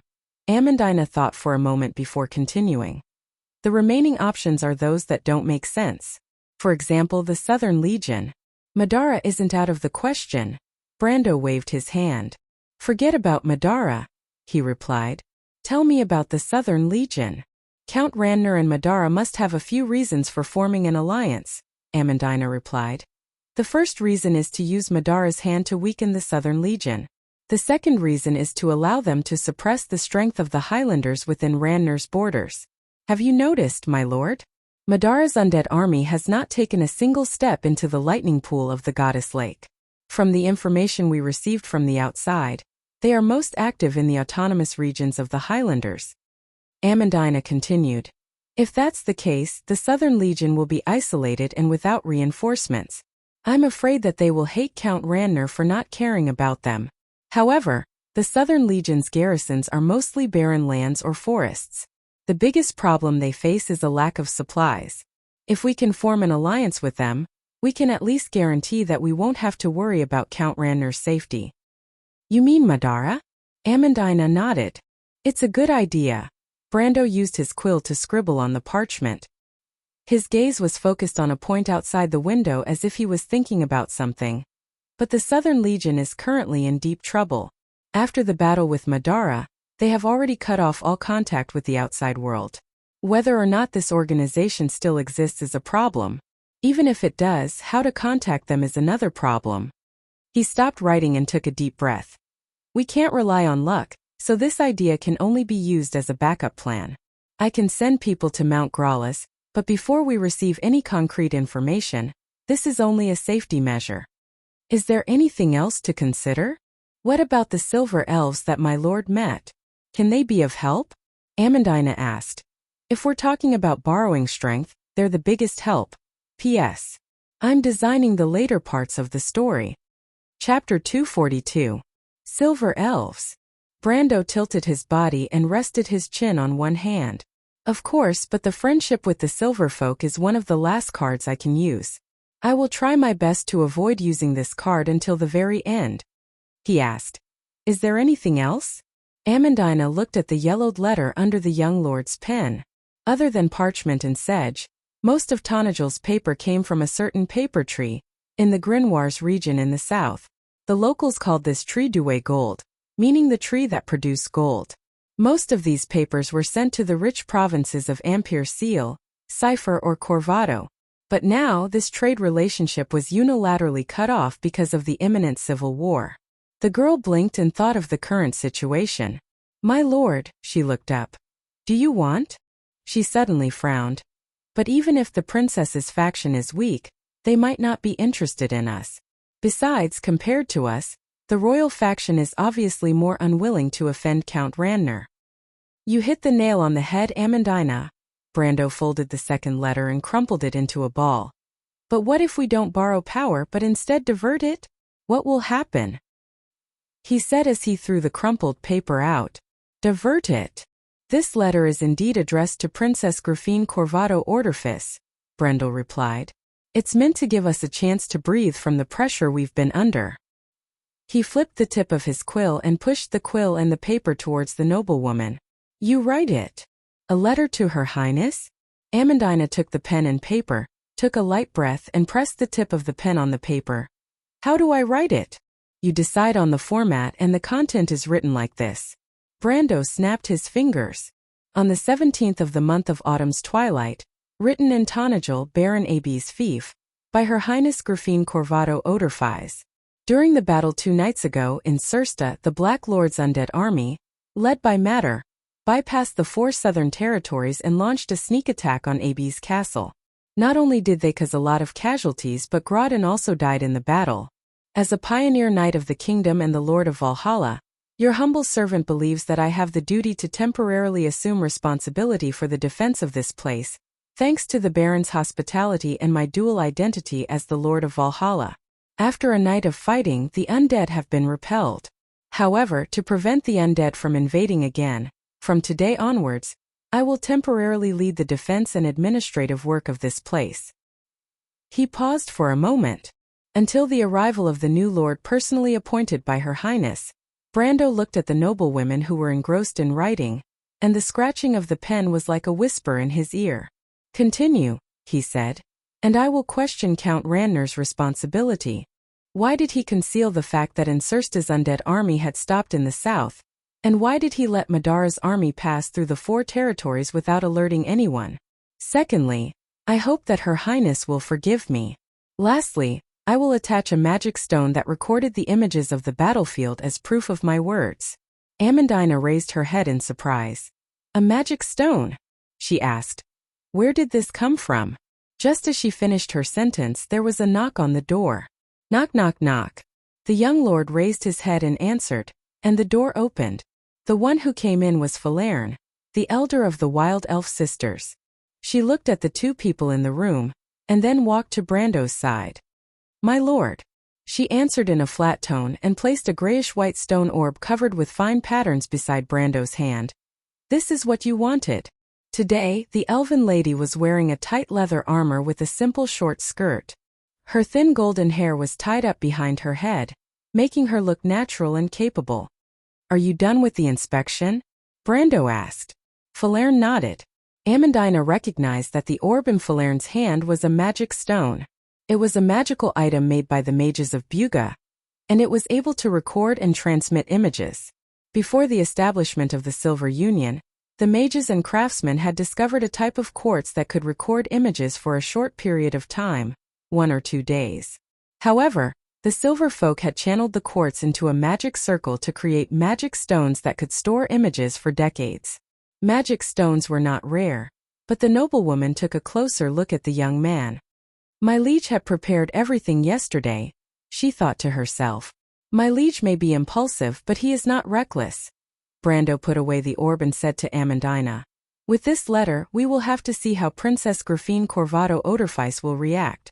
But I believe that Her Highness is a smart person, and I believe that she will make good use of this opportunity. You are familiar with Her Highness? Amandina grasped the crux of the matter with her unique sensitivity. My lord! A girl who can leave the turbulent Corvado alone, sneak back to her own territory, and borrow the power of the royal faction to oppose her brother, is this not mature enough?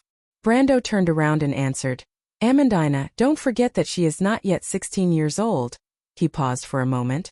Even if we take 10,000 steps back, the people around her are not deaf or blind. The royal faction has experienced the power struggle in the palace, and they should be able to see the meaning behind this letter. He took the letter from Amandina's hand and flicked it. The paper made a rustling sound. Count Randner is wavering between the regional faction and the royal faction. Both sides are happy to see a variable like us appear to pressure him, Brando replied. So the key to this letter is not whether what is written in it is true, but how true it can appear. If the royal faction obtains this letter, it will be an opportunity to force Count Randner to take a stand. Choosing to be a pawn is a good choice when we are at a disadvantage, Amandina frowned. But once Count Randner leans towards the royal faction, we will be abandoned. It's not that simple, the young lord shook his head. Count Randner is an old fox, and he is cautious by nature. How can he be easily manipulated by one side? He has an indecisive personality, and once he is pressured, his anger will be replaced by vigilance.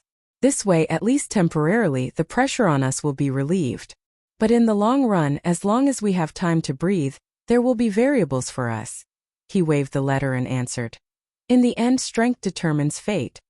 Amandina glanced at him, but quickly lowered her eyes. Brando had told them in private that he was just a knight from the frontier. But how could a knight from the frontier know so many secrets? Only those who had received special education could know the traditions and personalities of nobles like the back of their hands. Even though the mysteries of the youth were revealed one by one, Amandina was more and more certain that there was a story behind him. She was not the only one. Most of the people who followed Brando believed so as well. But we killed his son. Amandina was a little confused. Are we going to let it go just like that? For an old noble family, compared to status and power, their children are nothing. Amandina answered calmly. Grodin is not Count Randner's only son, but he will not let this matter rest for the sake of his family's honor. No matter when, we will still have to face Count Randner's army. Brando nodded in agreement with Amandina's words. Pawns also need to have value, he replied. We need to show the princess that we can pressure Count Randner. If we don't even have the ability to stand on our own, no one will be willing to invest in us. Invest in us? It's like a gambler placing a bet, Brando explained. A good gambler doesn't just believe in luck. Amandina nodded to show that they understood. But Brando put down the letter and took out another one from the drawer. He said to Amandina, Amandina, make another copy of this letter. Amandina was stunned. This letter is for Reto and the others. We will have to fight Count Randner and Grodin's retainers soon. The young lord replied.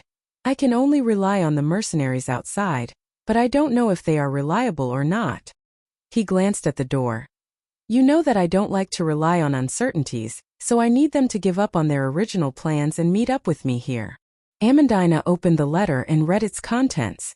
A trace of surprise flashed in her eyes. She thought for a moment and suddenly raised her head. How do you plan to deal with the people in the Green Village? This was a question that Brando had been thinking about for a long time. He could see that the werewolves were willing to follow him, but they did not dare to speak up because of their lowly status. But he did not care about this. The Green Village had a population of more than 300, and because of the werewolves' natural constitution and the harsh environment of the dark forest, more than half of them were iron-ranked warriors. Disregarding other factors, they could be considered a powerful force to be reckoned with. He pondered for a moment. The heroine might not be able to accept the Xenia for the time being. The only way is to have them return to the Green Village temporarily. When I find that place, I will need a large number of people. That place. Amandina were surprised. A fantasy land called Valhalla. You will understand soon enough. Brando tapped on the table with his finger. By the way, what's up with the druids? I haven't asked you yet, Amandina. That's just a coincidence, Amandina replied. I didn't expect them to come when I encouraged the villagers. But I think, she raised her head and looked at Brando. They're here for Sifrit. Sifrit? Brando furrowed his brows slightly. I've almost straightened it out and will explode tomorrow. I'm looking for double the amount of votes next month. I've realized that I've been chased out a lot. I'm looking for subscriptions and recommendations. If you want to know what's going to happen next, please go to www.chidian.com and read more chapters. Chapter 243. Just as Brando was about to mention Sifrit's name, the door to the room was pushed open without warning. The young lord's mouth froze as he felt a little annoyed. Who was so rude? He turned around and saw the most unique of the three faces outside the door. It was a man with dark skin with rocky edges and deep-set eyes. His hair was braided and fell on a bearskin coat. Sir, at this time you can't. The mercenary who had been forced to retreat into the room stopped abruptly. He turned around and looked at the young lord apologetically. My lord, they. The mercenary who had been forced to retreat into the room stopped abruptly. He turned around and looked at the young lord apologetically. My lord, they? Brando waved his hand, indicating that it was fine. He raised his head and looked at the tall druid standing motionlessly by the door.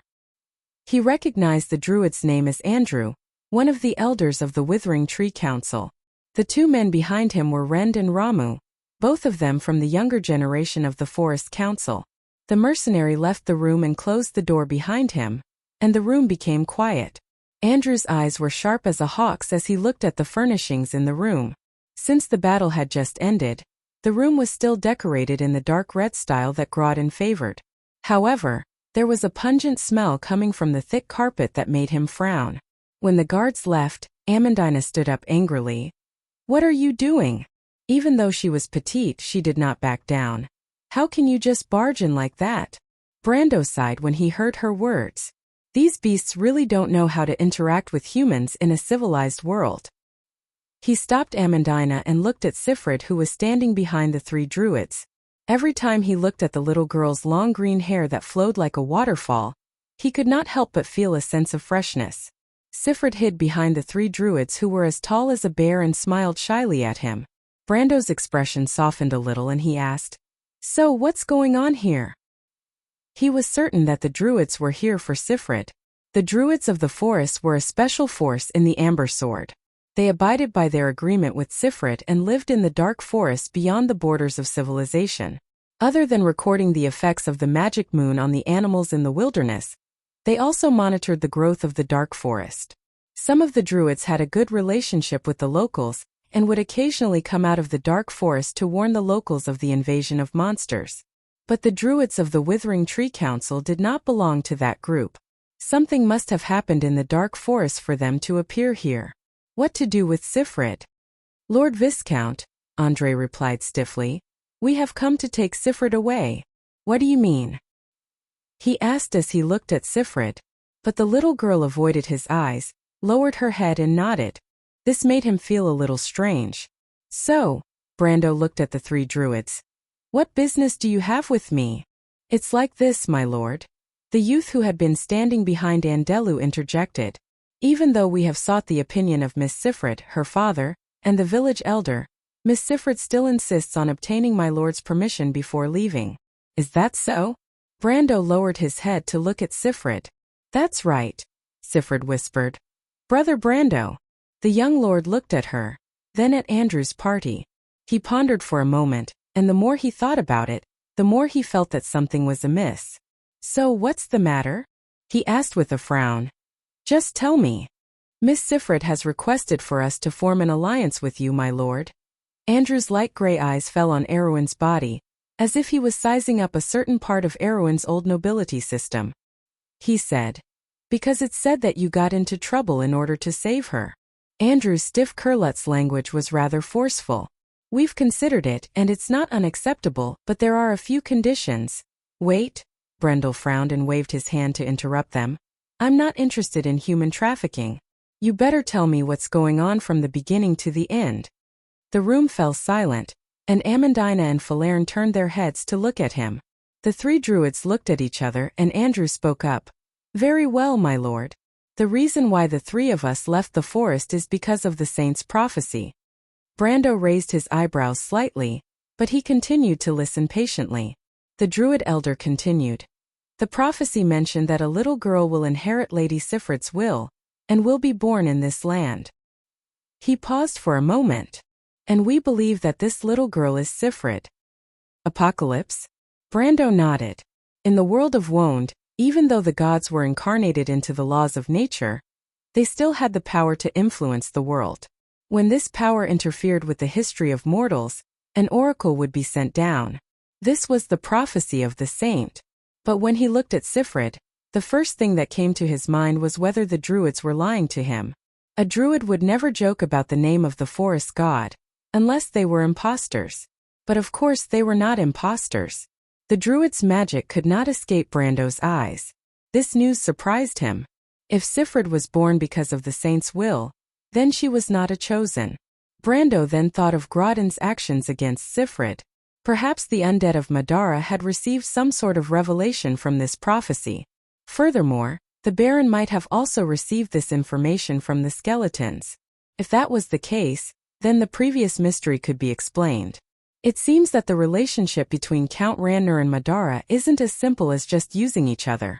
Based on this prophecy, there's a possibility of a deeper alliance between them. But if the prophecy involves the druids and Madara's undead at the same time, then it might not be as simple as Naya. Brando could not help but think that the forest goddess and the undead were enemies, and Madara was under the protection of the darkness dragon. In this way, things became complicated. How can you be sure that the person mentioned in the prophecy, Brando asked seriously, is Sifrid? My lord, we have the means to confirm it. Reed replied. Means? Andro nodded and immediately bowed to Sifrid. Miss Sifrid, can you please turn around? The tall druid bowed down to a little girl who was less than half his height, looking like a clumsy bear. It was rather comical. Sifrid nodded obediently and turned around. She parted her hair behind her beautiful little ears, allowing Brando to see a beautiful pattern on the back of her snow-white neck. It was a leaf-shaped pattern that was derived from a thumb-sized emerald in the middle of her neck, forming a vein. When Brando saw the pattern, he almost jumped up from his chair. Naya's sacred rune. He shouted in a low voice, his hand holding the table tightly. He blurted out subconsciously, Marcia above, daughter of the forest. Andro nodded to Sifrid, and the little girl let her hair down again. She turned around and smiled shyly. But the tall druid's expression turned serious as he looked at Brando. My lord, Andro asked, do you know of this legend? You mean the saintess of the forest? Brando calmed himself down and nodded. I forgot to introduce myself. I'm not Viscount Gaston, but I used that identity to deceive Groudon. You can call me Brando. I'm a Highland knight. The Shire is my retainer. He paused for a moment. In fact, I've learned a lot of things from my mentor, and I also heard about the legend of the saintess of the forest. Brando finished telling the old lie, and the three druids did not raise any objections. Instead, they were enlightened. Brando's claim that wizards were knowledgeable was the best excuse for him to hide his identity. Besides, the Shire would never help him expose this lie anyway. But when they heard the young lord's next sentence, their expressions changed. The saintess of the forest is the founder of Valhalla. Valhalla! Andro almost rushed over and grabbed Brando's collar, but after taking a step forward, he remembered that this ordinary-looking young man was actually a terrifying gold-ranked warrior. He paused for a moment and asked, My lord, you said that Valhalla is related to the saintess of the forest? The fantasy country that only exists in legends? You don't know about it? Brando was surprised. The saintess of the forest was Naya's chosen one, the daughter of the forest. She was the only inheritor of the bloodline of Valhalla, and she had a considerable connection with this group of druids. He found it hard to believe that they did not know anything about it. But he still shook his head. Valhalla does not only exist in legends. On the contrary, it has always existed in this forest. But I'm curious. You have been living in this forest all this time, and yet you don't know anything about it. The druids looked at each other and whispered to each other for a while before they calmed down. The existence of Valhalla has always been a legend in this area. According to the rumor, this dusty country is one of the first few places left behind by Lady Martha, Rum said. No one can confirm the story from such a long time ago. But rumor has it that there is a primordial flame in Valhalla. If it can be reignited, the Black Forest south of Tonajul will become a place of order. He could not help but gulp.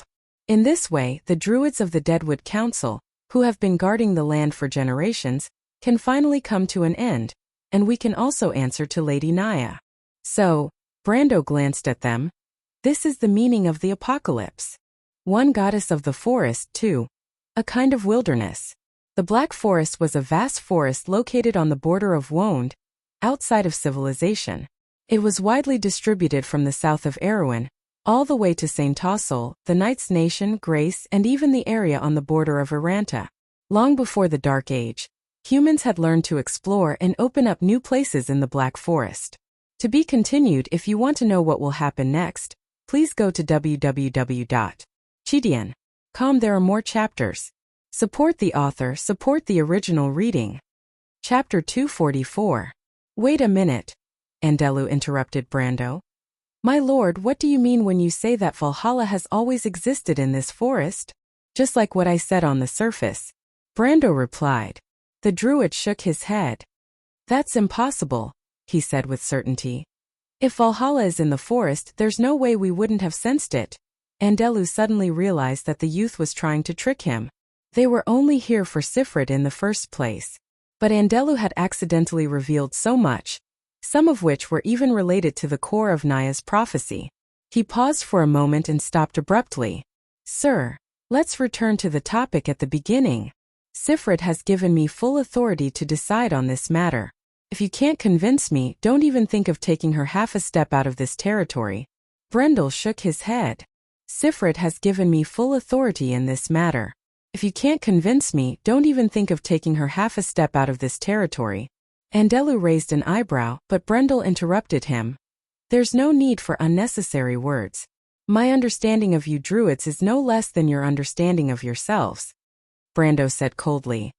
Whether it's melding with the stone or forest steps, I have a way to capture you. You can give it a try. When Andelu heard Brando's words, he immediately gave up on the idea of forcibly taking Sifrit away. Mortals had a very shallow understanding of druids, but this young man in front of him was obviously an exception. If he knew what he was thinking, it would not be an empty threat. He hesitated for a moment before replying. Then, my lord, what do you mean? We have already made our words clear. And I believe that you can trust us. We swear in Naya's name that we have no intention of harming Miss Sifrit. We are only taking her to complete the necessary ritual to become a druid. You don't want to ignite the fire seed of Valhalla? Brando asked. The three druids were stunned. What are you trying to say, my lord? The youth called Rend, who was standing behind Andelu, finally spoke up. Of course we want to ignite the fire seed of Valhalla. This is one of our main objectives in the Dark Forest. The druids also believe in Lady Martha, and this is a promise that we have always kept. He replied. But forgive me for being blunt, my lord, but I don't quite understand what you mean. My meaning is simple, Brando replied. Valhalla has always existed in the Dark Forest. He looked at Sifrit and suddenly realized something. I understand now. You must have misunderstood something. The fire seed of Valhalla. The saintess of the forest did not mean igniting the fire seed, but activating a part of Valhalla's ability. The young man paused for a moment and leaned back on the chair with a playful look on his face. He crossed his fingers and said, Let's make a deal. What deal? Help me find Valhalla, and I'll light the fire seed for you, Brendel said slowly. So you can become the Lord of Valhalla as a Knight of Valhalla? Andrew glanced at the young man and realized for the first time what he was thinking. Actually, this suggestion is not impossible. We druids have no desire for power. However, he changed the topic and replied, I still want to say it again. Valhalla is not in the forest. It is just a legend. Brando shook his head. All right, let's put it another way. I don't want you to help me find Valhalla. I want you to go deep into the Dark Forest and help me find some ruins. Ruins? There are ruins in the Dark Forest, Ren suddenly whispered. Elder, the ruins we found last time in the Loop of Wind? Are you sure that the ruins are Valhalla? Andrew suddenly reacted and glared at Brendel, questioning. Are you sure the ruins are Valhalla? I've seen it with my own eyes, and it's just a pile of rubble. Humans have ventured deep into the Dark Forest several times, and it's normal for them to leave behind ruins. But we've already searched the area thoroughly, and we didn't find anything related to the fire seed. Brando listened and checked in his mind. He asked, The Loop of Wind you speak of, is it the monsoon path around the Kalenga Mountains? The druid elder was startled for a moment, and then nodded. Then it's correct. Brando replied with certainty. He knew that Valhalla was built on the monsoon path around the Kalenga Mountains, so the abundant rain from the Dead Moon Sea in the summer allowed the crops in the territory to flourish. But this wasn't the key point. Brando suppressed his excitement. How long ago did you find the ruins? Andelu was infected by his seriousness, and couldn't help but become serious. About 3 years ago. Can you still confirm the direction? It's hard to say, Andelu shook his head. In fact, it was an accident that we found the ruins. At that time, we went deep into the Kalenga Mountains to investigate the ecology of the Dark Forest. If we want to find the place now, I'm afraid we'll have to send out another expedition team to confirm it. But with the general direction, it won't take much time. He raised his head. Does my lord want to go with us? Brando shook his head. No, I don't have the time now. He replied. This deal is done. Send someone to find the place, and inform me immediately once there's definite news. He looked at the three druids. This deal was in his favor, but Brando knew that the druids didn't consider it that way. These people who lived in the dark forest didn't care about fame and wealth, and to deal with them, one had to understand what they were interested in. And the fire seed of Valhalla was an irresistible temptation to these druids. Andelu and the two youths behind him nodded as expected. In their eyes, Brando's proposal was also beneficial to them. Amandina had been listening to their conversation since the beginning, and she found it difficult to interrupt, but she finally found a chance to speak. When Andelu agreed to Brando's proposal, she immediately opened her mouth. You took Sifrid away, but her relatives in the Green Village are all in the Baron of Abes. Have you not considered the possibility that Count Randner's vengeance will descend upon us at any time? Andrew glanced at the noble's daughter. Her words made him frown. Don't worry, my lord. When I return to the council, you will receive the druid's aid. But like we said before, we have a condition. Brando looked at Sifrid, and the latter nodded. Speak, he said. Our duty is only to protect your forces in the Ferber barony, the druid said as he looked at the young man. It was as if he could see the ambition in the young man's eyes. He knew that the young man's intentions were far beyond that, but he did not want the druids to be tied to Brando's war chariot, so he reminded him, other than this, we will not provide any more help. He was waiting for the expected bargaining, but Brando nodded instead. The druids have always been neutral. I'm satisfied that you can say so. Let's leave it at that. He thought for a moment and added, but there's one more thing. The area of protection includes Valhalla. Andelu was stunned for a moment before he nodded. Of course. Brando was laughing in his heart. These fellows must have been stupid after staying in the forest for so long.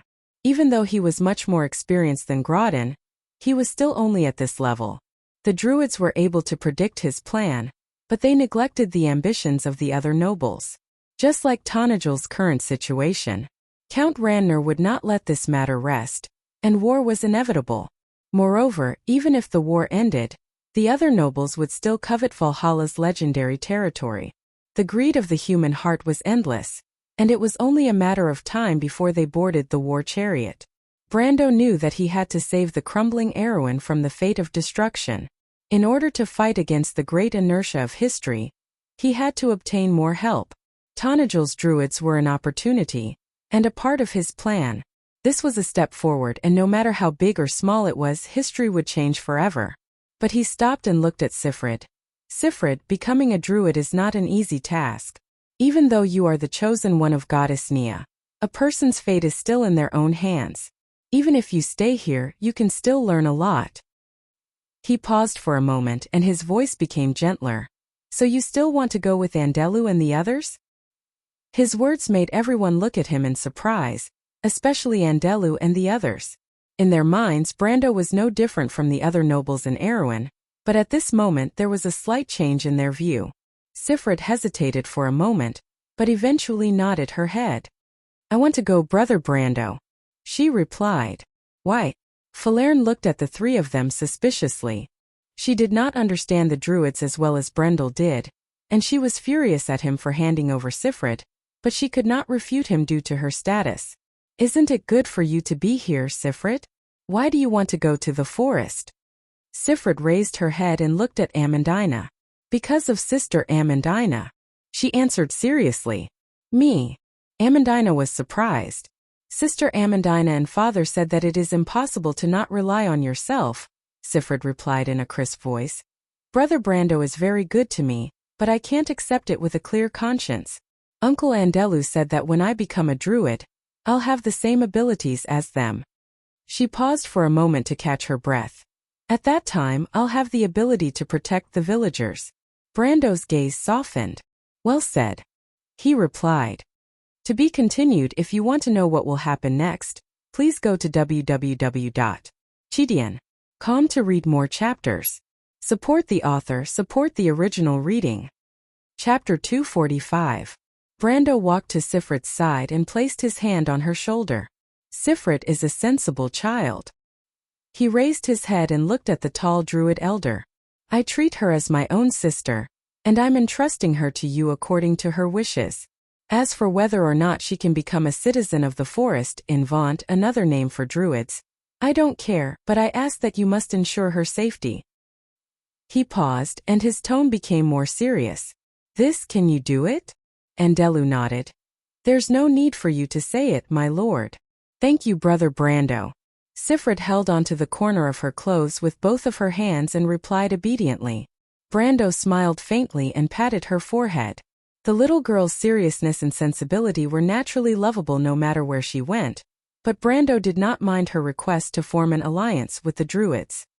He could see that Andelu was unwilling at first, but since they had Valhalla as a connection, it was only natural for them to form an alliance. He turned to Amandina and said, "Amandina, bring Sifrit to prepare the things we need for the journey." Amandina looked at Andelu as if she had just recovered from her thoughts. She looked at Brando with a puzzled expression. "I'm going." "Of course," Brando replied. "Even though Sifrit is still a child, she's still a girl. Only a girl like you would know what to bring. Otherwise, we can only let the Roman do it for us." He smiled and changed the topic. "But are you okay with leaving Sifrit in her hands?" Amandina thought of Romaine's carefree attitude. She was afraid that Romaine would fill Sifrit's little backpack with her favorite glass beads, even though she had spent a lot of effort to buy them from the merchants back in Bucci. She sighed. "But can't Scarlet do it?" "She's not as attentive as you," Brando replied. Amandina glanced at him and felt an inexplicable joy in her heart. But when she saw Brando's gaze, she knew that he had something else to say. She thought for a moment and asked, "Is there anything else, my lord?" "Inform Cornelius to come see me," Brando replied. Amandina nodded and walked over to Sifrit's little hand. She took the little girl's hand and led her out of the door and closed it behind her. When they left, the only people left in the room were Brendel, Andrew and Brendel, as well as the elven girl who was hugging a record book. "Do you have any other orders, Sir Overlord?" Andrew looked at the ambitious young man and asked. Even though he was not a worldly man, he knew that Brendel did not simply send Sifrit away to prepare her luggage. "We are druids and we don't know how to beat around the bush. My lord, please speak your mind." "I'm very busy, so I won't be sending you off for the rest of your journey," Brando replied. "I do have some things to say. I know that you don't think our alliance is essential, my lord." Rant, who was behind Andrew, frowned and interrupted him. But he immediately saw Brando waving at him. "Wait for me to finish." Brando opened his mouth. "I know the druid's attitude towards the dark forest, and I also know the agreement between you and Naya. This is your tradition, but I also have something to tell you. The power of chaos is very strong." "You're a member of All for One?" Andela's eyes turned cold. "Silver Sky Snake? Tree herders or sheep's head cultists?" "I thought you would put the tree herders at the front." The druid snorted coldly. "Neither." But Brando shook his head. "Those people you're talking about are all my enemies. But the enemy of my enemy is not necessarily my friend." "Indeed," the young suzerain said without hesitation. "But you and I both know that this era is coming to an end, and the demon moon is about to reach its peak. The last magic tide ended the era of chaos, and no one knows what will happen this time. In such an environment, it is no different from a fantasy for you to suppress the growth of the dark forest." "So what?" "I know much more about the dark forest than you do." Andelu crossed his arms and looked at the young man with extreme suspicion. They were people who had dealt with the dark forest all their lives, but now a stranger told them that he knew more about the forest than they did. This feeling was even more ridiculous than showing one's slight skill in front of an expert. It was simply arrogance for no reason. Brando just smiled. "It doesn't matter if you don't believe it. Think back, before the era of chaos, the area of Wone was less than a quarter of what it is today. Who opened up such a vast territory and turned the thorny dark forest into the land of civilization today?" Andelu was a little proud. "It was the druids." Brando still shook his head. To be exact, it was the ancient druids of the Ring of the World. After the fall of the Tower of Babel, the dark dragon scattered the druids in the wilderness, and the Ring of the World was divided into the tree herders and the orthodox druids today. He paused. "I don't need to say this, do I? My lord is indeed knowledgeable." "No, it's just that we have something in common." Brendel sighed deliberately. Ever since the fall of the Tower of Babel, there has been a rift between the ancient magic system and the modern magic system. Both the druids and the wizards are looking for the ancient heritage, but I happen to know a member of the dragon clan, and I happen to know some of the doctrines of the druids. You know ancient magic? Andella's eyes flashed and became sharp. He knew that the only known golden tribe in this world was the dragon clan. Dragons were also the only existences that understood ancient string magic. Although druid magic was an even more mysterious type of runic magic, mysterious knowledge was often shared. Moreover, since Brando said so, he must have some hidden meaning. If he still didn't understand, he would be a real fool. Awasimers. Brando almost finished the incantation word by word. Have you heard of the seed of life? He raised his head and asked. You should understand the meaning of this sentence. The three druids' faces suddenly changed. The seed of life that Brando spoke of was the seed of the elven tree. The tree herders often transformed this thing into the golden demon tree. But the sacred tree of life was the only tree they found that could effectively transform the dark forest. It was just that the tree of life was originally rare, and other than artificial cultivation, they could only look for the ancient heritage in the ruins. After all, it was an ancient heritage. They all heard that the passage that Brando recited was a transformation incantation. The core rune was Em, which represented the earth. It was very likely that it was the language of nature, of the ancient druid magic. Legend said that it could directly purify the dark forest completely, and save it from the erosion of magic. However, that kind of magic had not existed in this world for more than 1,000 years, if not for some records in the ancient books. At most, the three of them could only hear that the incantation had some connection with druid magic. Andelu looked at Brando with a complicated expression. Language of nature? Brando nodded. My lord, you know this spell? Are you a druid? Brando shook his head. In fact, he was not unfamiliar with this thing, because the incantation was written on the ancient slate. In the later stages of the game, almost every player more or less knew something about it. However, just knowing it was not enough to use it, because the only thing that supported this incantation was the ancient slate. The Wizard War later broke out because of this reason. Simply put, this was a gimmick. It looked beautiful, but it was actually worthless. However, it was enough to attract the attention of these druids. As expected, Andelu frowned. What does that mean? Simply put, I am also interested in the dark forest, Brando replied. However, the stronger the order, the stronger the resistance from the chaos. Therefore, fighting alone is not the best way to solve the problem. As he spoke, he picked up a candle from the table. Druids are used to solving problems from the perspective of the world and the laws of nature. But the goddess of the forest has actually pointed out another path for you. What path? Andelu asked. Brando carefully used scissors to cut off a forked part of the candle's wick, and then lit it. He looked up and said, That is to borrow the power of others. He replied, Since the year of chaos, other than the limited traditional model of the church pioneer knight, the civilization has rarely expanded the scope of the guarded lands. However, because of the lack of territory and the erosion of magic, the wars between the civilizations have increased day by day.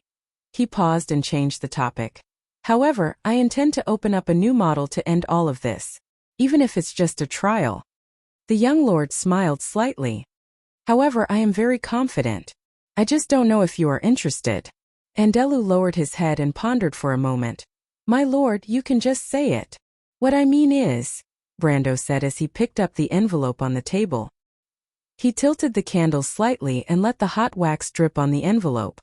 To transform Erewhon into a country full of vitality and constantly expanding outwards. The three druids gasped in unison. Andelu had expected Brando's ambition, but he did not expect the young man's ambition to be so great. His goal was not as simple as being a vassal, but to change this ancient kingdom. They could even hear that his tone was far more than that. The expansion of Erewhon. This young man wanted to build an empire with his own hands. Ambition was a good thing for some people, but it caused Andelu to feel deeply uneasy. He looked at Brando vigilantly.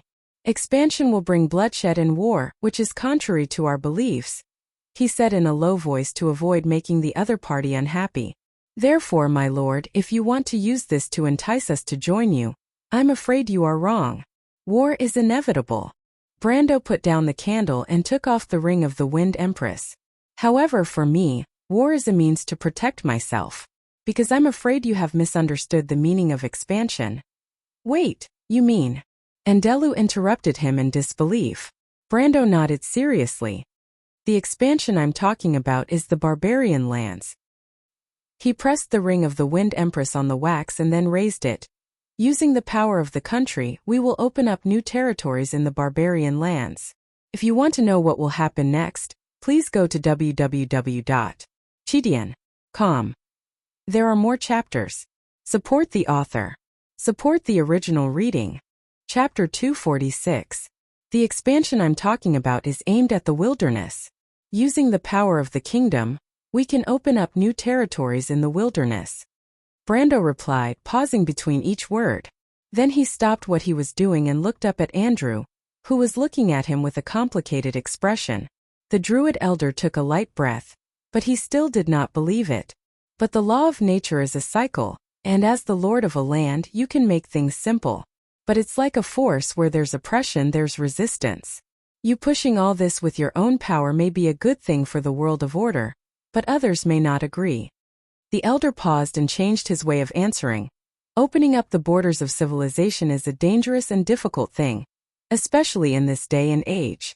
My lord, will you take the risk of being opposed by the majority to push all this? It's actually not that difficult. Profit will always drive people to act. Brando replied. He could not help but think that this was just like how gold and silver drove the Portuguese and the Spanish to fight to go out to sea. He was just repeating the path that Prince Enrique had taken. Besides the Holy Cathedral, he was probably the only one who knew how much value there was in the wilderness. It was just that the Holy Cathedral had to measure the ratio of investment to return, and he had a ready-made example. The return from the wilderness will naturally be the motivation for Erewhon to move forward. And people are always forgetful.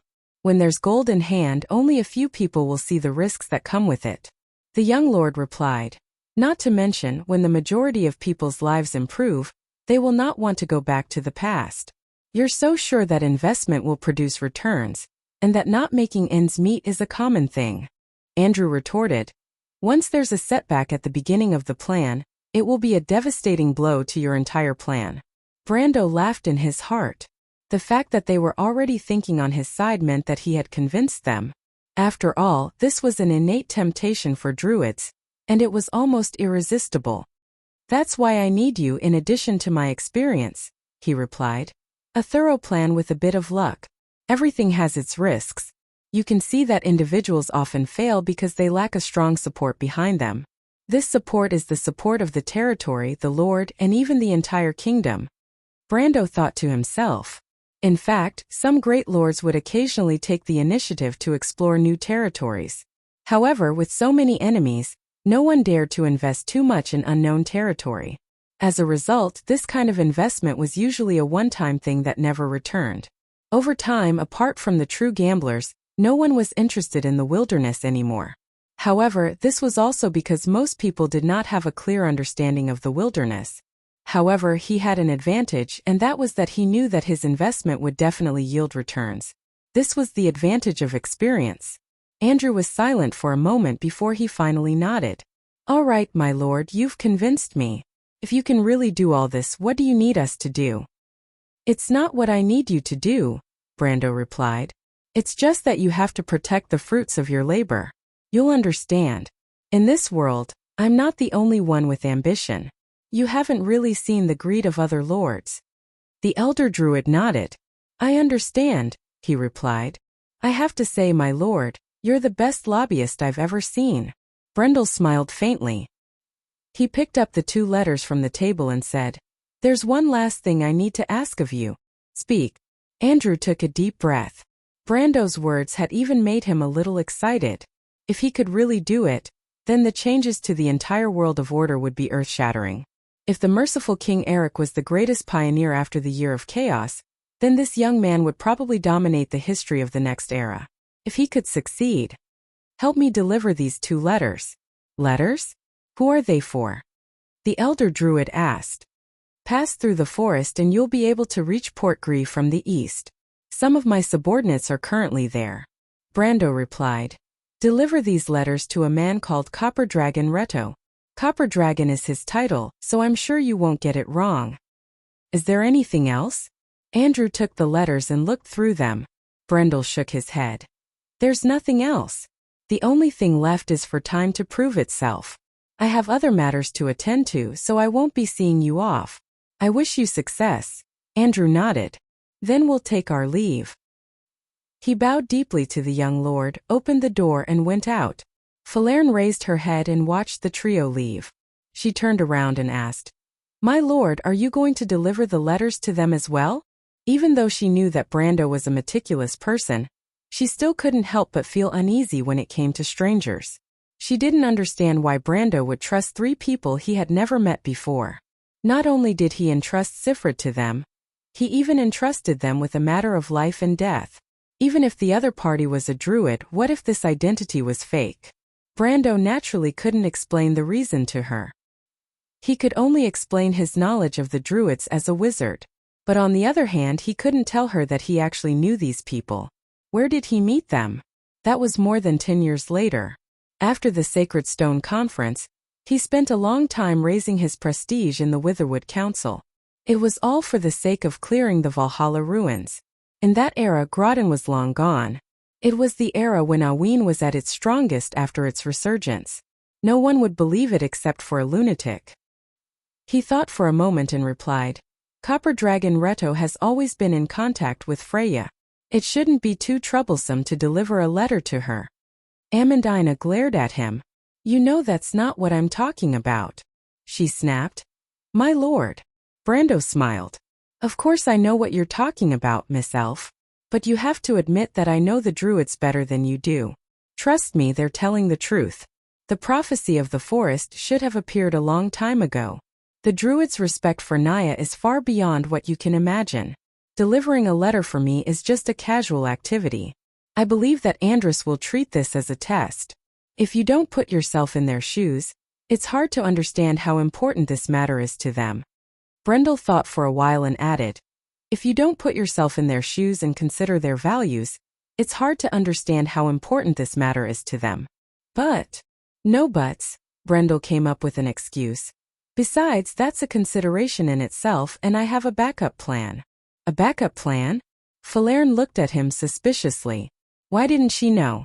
The 2 letters that Andrus took away were copied by Amandina. She did not believe that Brando had prepared more. After spending so much time together, she was starting to understand the young man. Of course, Brando could not help but look at Falerne, who was expressionless as usual. He paused for a moment and suddenly thought of an idea. How's the inventory? Falerne lowered her head and looked at him with a trace of disdain. Why would he interrupt a girl's conversation like this? Moreover, I'm his summoned creature. Even though she looked down on him, she still opened the book in her hand and answered in a straightforward manner. We've checked the granaries. There are about 50,000 bushels of grain stored in the granaries, enough to support the city for 3 to 4 months. However, the warehouse is basically empty. The stones, iron, and wood are far less than what we've recorded. We can't even find out the exact direction of the outflow. It was normal for the warehouse to be empty. With Groton's ability, it was already a miracle that he did not turn Abies into a black forest. However, the ones who really needed to thank were the druids in the forest, even though they did not know that there were such people in the forest. Brando shook his head. We have to find a way to solve the stone and wood shortage. Abies is not safe right now. The walls that were damaged in the battle 2 days ago must be repaired and reinforced immediately. He could not help but rub his forehead when he thought of this. In the game's Lord mode, resources were quantified. This method of making it convenient for the players had caused him a lot of trouble. For example, in the game, reinforcing a section of the city walls required 2 units of stone and wood. However, how much would 2 units of stone and wood cost in real life? Brando had no idea. It was a pity that even though Amandina was knowledgeable, she was not omniscient. Especially when it came to matters like this, he would have to ask professional masonry or officials for advice. But the crux of the problem was that Ferber lacked both stonemasons and officials. The captains of the garrison were not willing to work for her, and most of them were recruited by Groton from the mercenaries.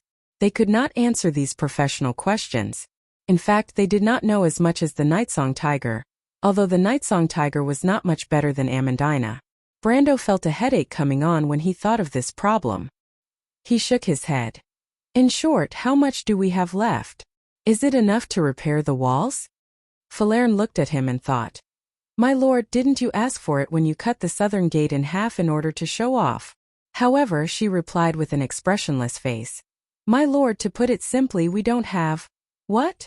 If you want to know more about the future, please go to www.chidian.com. Support the author, support the legal reading. Chapter 247. After listening to Falerne's explanation, Brando finally put down the matter at hand and became serious. There are 4 lumber mills and 2 quarries near Abes. How can there not be any reserves? He raised his head, his light brown eyes reflecting Falerne's slender figure. Even if there is no reserves, Grinoires and Randner are the most important provinces in Erewhon, and Tonagel is no exception. As far as I know, there are as many as 7 sawmills in the barony of Ferber alone. Even if we can control 4 of the sawmills near Ferber, it would still be enough to repair and reinforce the city walls within a week. Brendel paused. In the game, the lumber mill's weekly output was 1 unit, and Tonagel's specialty products were doubled. However, that was only in the game, and he was not sure if it was the same in real life. My lord, do you know about this? Falerne asked. Of course I do. Brando suppressed his doubts and asked. So what exactly is going on? There are 2 reasons, Falerne said with a straight face.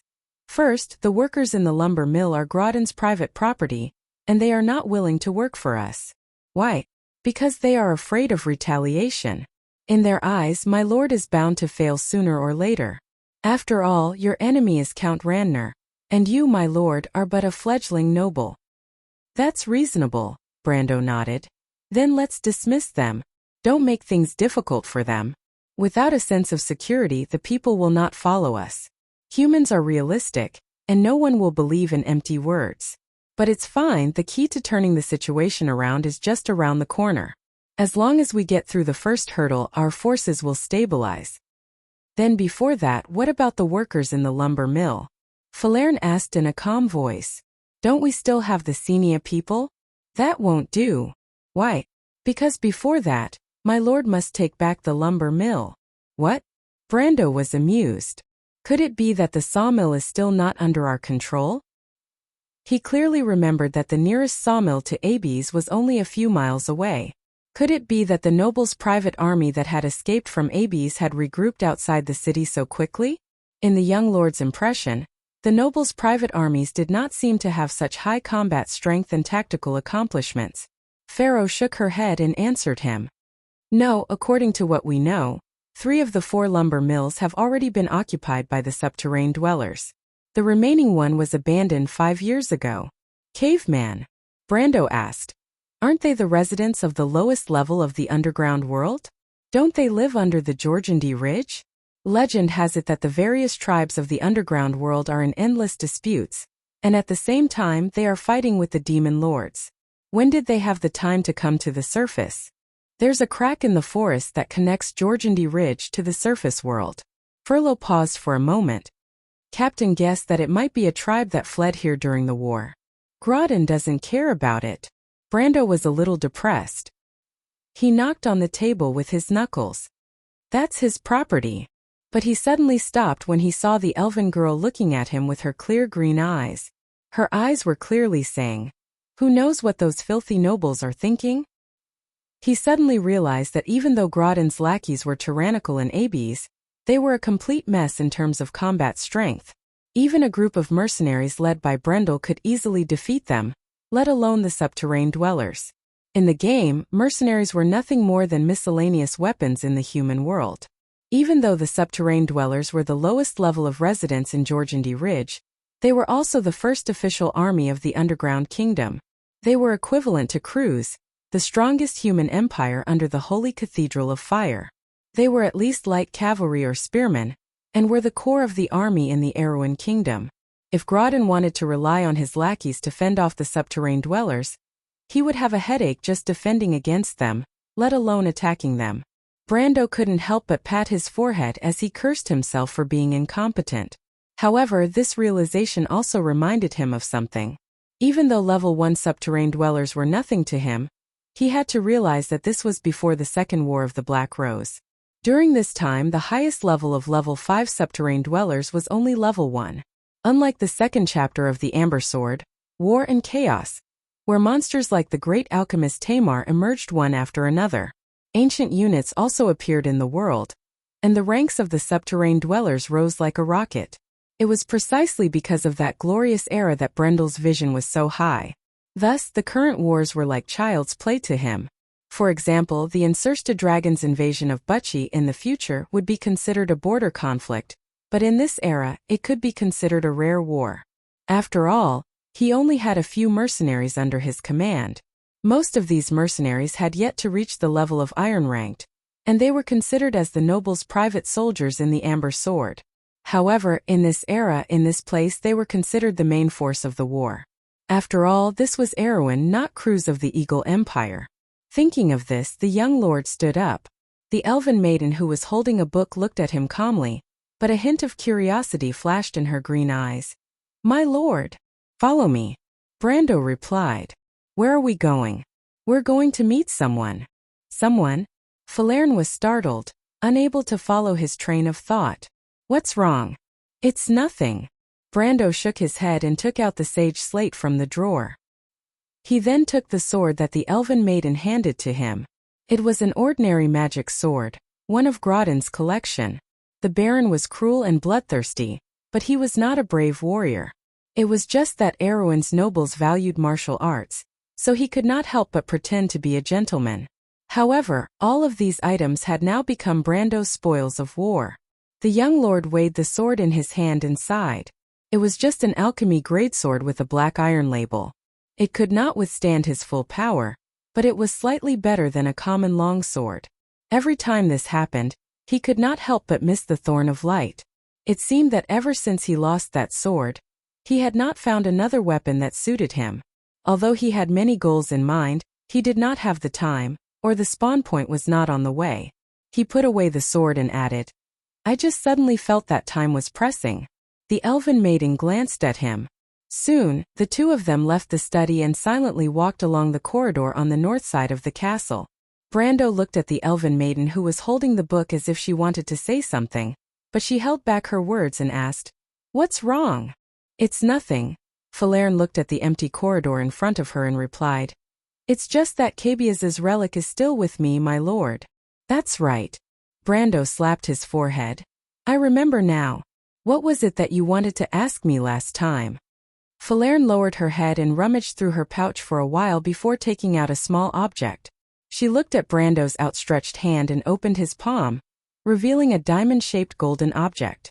Brando looked at the heavy object that looked like a golden shuttle and was slightly startled.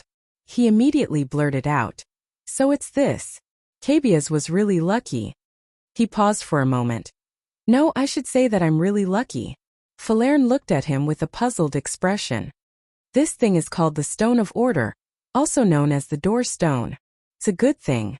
Brando carefully looked at the golden shuttle as if he was afraid that he had misjudged it. "It can be used to expand the territory." "Expand the territory?" Brando withdrew his gaze and looked at the side of the corridor. His gaze landed on the unknown tree in the courtyard and shook his head. "I don't know how to explain it to you. The Door Stone in the Amber Sword can provide a special attribute to a territory. For example, it can increase the forest's rapid growth, lumber production +1 per week, or increase the workshop specialization, increase the probability of craftsmen being born in the territory." But he didn't know how these things worked in the game. "In any case, this is a rare treasure, but I don't know where that bastard Cabiaz got it from. He must have snatched it from the nobles in the southern border." Brendel thought for a while and replied, "Anyway, this is a rare treasure, but I don't know where Cabiaz got it from." He couldn't help but wonder if he should rob him too. Outburst of luck? Falern frowned and took out another ring. "My lord, this is also one of Cabiaz's relics." Brendel stopped abruptly. He stared at the emblem on the ring with a sword and shield intersecting. His eyes flashed slightly. "Warrior's ring." he said with difficulty, then asked, "This is also one of Cabiaz's relics." Falerne nodded, but when she saw his expression, she couldn't help but ask, "Is it very important?" "It's more than important." Brando took a deep breath. The warrior's ring, although its name was ordinary, it was just like the knight's ring, the wizard's ring, and even the elementalist's ring. At first glance, people would think that it was a common item that could be found anywhere. If you weren't familiar with its properties, you might be misled by its name. But for players who were familiar with its properties, it was one of the rare priceless treasures in the game. First of all, its level was enough to explain everything. It was a gold item and a fantasy item. Then Brando took a quick glance at its properties and understood. Sure enough, it was exactly the same as it was in the game. For example, the description of the ring could be summarized in one sentence. It was as simple as the properties on the ring, because it only had one property. Warrior skills +1. P.S. Thanks to Chiaba's bloody-soaked fleeting time, Ru to you Little 7, Great Deity Yang 665-5796, and other students for sorting out the data in this book. For now, this is all I can gather. Please contact Blue Knight. If you want to know what will happen next, please go to www.chidian.com. There are more chapters. Support the author and support the original reading. Chapter 248. It's more than just important, Brando said as he gently took the ring from Falerne's hand. He carefully looked at the intersecting sword and saber patterns on the rings. His fingers stroked the cold brass edges and he felt slightly touched. The secondary snake ring, the ring of the Wind Empress, the ring of the Flame, and the ring of the Warrior, all three sides of the magic triangle had been filled. He remembered that in the previous game, he had only completed this feat in the year of the White Holy Griffin, year 378 of the First Era. The enchanted accessories in the Amber Sword were so rare that even the legendary R&B warriors would have to wait 3 months before they could equip themselves with such equipment. On the other hand, other than the weapons in his hand that were slightly lacking, his backup ranged weapon was the brass greatshale longbow and the soul arrow. He had more than 10 enchanted accessories, including the necklace of the rock core, the star of flame, and the necklace of ghouls. He also had the Lionheart medal, the elemental bracelet, and 3 amulets. Not to mention the soul diamond and the blackwood sculpture that he made himself. His inventory of enchanted items in the First War of the Black Rose had just ended. However, it was a pity that he had never been able to obtain a true core equipment, such as the strength of the mountains and rivers, a powerful equipment that could change the composition of a character's class. However, he was already so unlucky, so he should be proud of himself for being able to reach this step. And this was because Falerne was in the party. Thinking of this, he could not help but look back at the elder wild elf sister. "What is it?" Falerne asked. "My lord." Brando shook his head and did not answer. He had already put the ring on his left index finger. After putting on the ring, the data on his retina changed continuously. Strength Burst, White Raven Sword Art, and Frontal Breakthrough all received A+1 level bonus. Soon, Strength Burst, 10+1. White Raven Sword Art, 5+1. And Frontal Breakthrough, 5+1. When Strength Burst reached level 10, Strength Burst would receive a Master's bonus. It would consume 3 times the stamina in the next action and receive 10% and 15-ounce bonus. The White Raven Sword style and Frontal Assault were enhanced by Specialist. Brando swung his sword to the left, and the wind pressure left his sword with a whoosh. However, the wind pressure did not form a complete crescent like before. Instead, it formed a giant net. As it moved forward, the giant net passed through the middle of the courtyard. The scaly blades reflected the light in the air and shone brightly as they tore through layers of vortexes. The two of them stared blankly at the tree that was riddled with holes and had only a bare trunk left. Shredded leaves fluttered and fell to the ground. "Damn it, it's an AoE attack," Brando cursed in his heart. "Why didn't I know about this before? Does the Erewhon Palace still have this kind of skill?" "My lord." Falerne hugged her book and blinked her eyes. "Is this the palace's sword art?" "It's just a coincidence," Brando replied. He sheathed his sword and saw 2 figures, one red and one white, rushing over. Scarlet and Medisha were resting in the room next door when they heard the wind pressure explosion created by Brando. They were startled when they saw Brando and Falerne standing in the corridor. They looked at each other and asked in unison, What's wrong, my lord? It's nothing. I'm just practicing my swordsmanship, Brando replied. The red-haired girl frowned as she looked at the old tree in the courtyard. She liked the tree because it gave her an inexplicable sense of tranquility. Just like the leaf she wore on her head, it always gave her a sense of security. She opened her mouth but couldn't find a way to reprimand Brando. She could only give him a dissatisfied look. Brando looked at the red-haired girl, but he didn't see the dissatisfaction in her eyes. All right, Scarlet. Let's go out for a walk. Where? The red-haired girl loosened her grip on her spear. We'll go to Abby's first, then we'll leave the city. Just us. We'll probably need to bring Cornelius and the others as well, Brando replied. What about me? Medisha placed her hand on her chest and asked seriously. Should I go with you, my lord? You stay in the city, Medisha. Brando looked at her and shook his head. The undead didn't go far after they retreated. I need to leave some people in the city to prevent them from taking advantage of the situation. Although it's a waste to fight a war without a purpose, the situation on the battlefield is ever-changing. I need to be prepared. You and the Shire will stay in the city. The two of you should be enough to deal with the undead. The Silver Fairy Princess wasn't surprised. She nodded quietly and returned to her original position. Scarlet looked at her and thought of something, but she didn't say anything. She lowered her spear and walked to Brando's side. So where are we going, my lord? The dungeon. The dungeon. The dungeon of Coldwood Castle was exactly what most people imagined it to be. It was dark, gloomy, and there was a rotten stench in the air.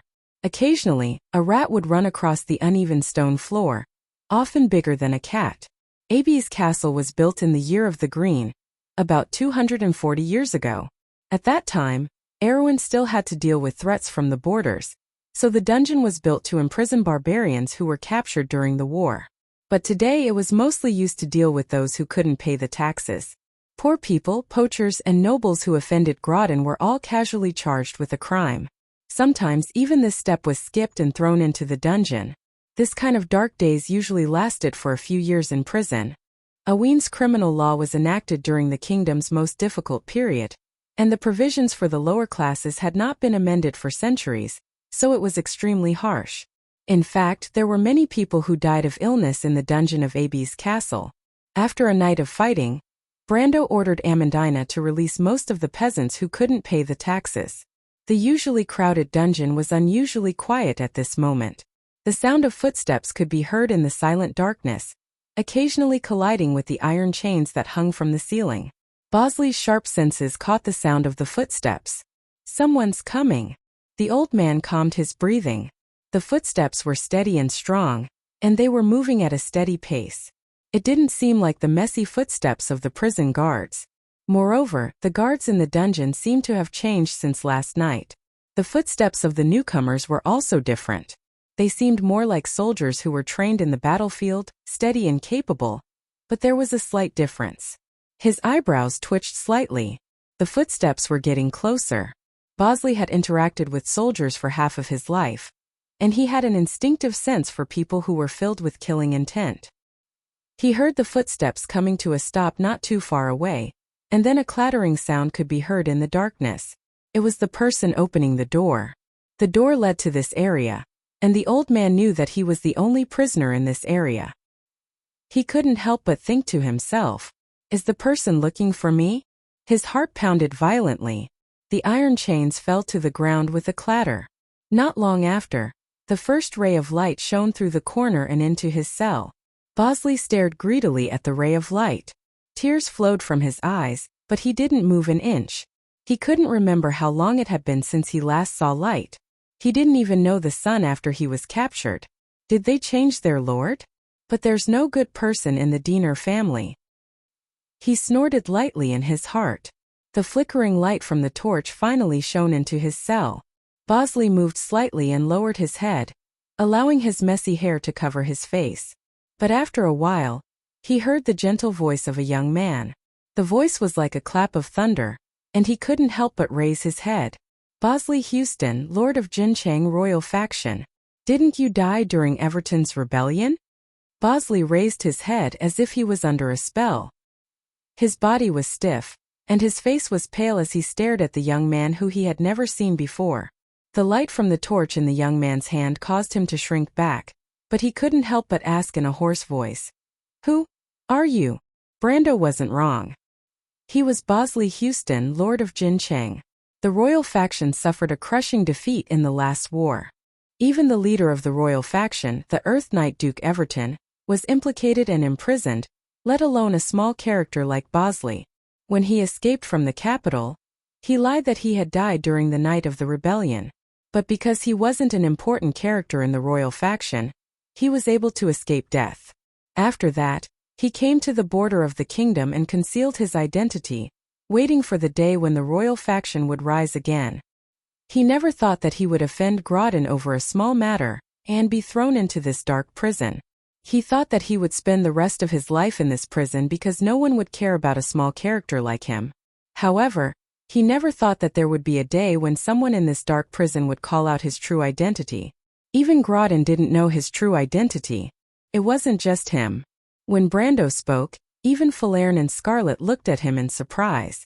It was as if this young lord had always given them curious glances. The two girls were puzzled because he seemed to know people everywhere. A person with vast knowledge could be said to have a good memory. Furthermore, he had such a wide range of connections. He was only in his early 20s, and in their eyes he was close to a monster. Unless it was as Amandina had guessed, there was an unimaginably large family behind him. But Brando only smiled. "It doesn't matter who I am. I'm not part of the royal faction, nor am I part of Duke Arek's people. Furthermore, I have nothing to do with the Randner family." The old man who was sitting cross-legged in the cell like a beggar was slightly startled. He looked at Brendel in confusion. "Then you are?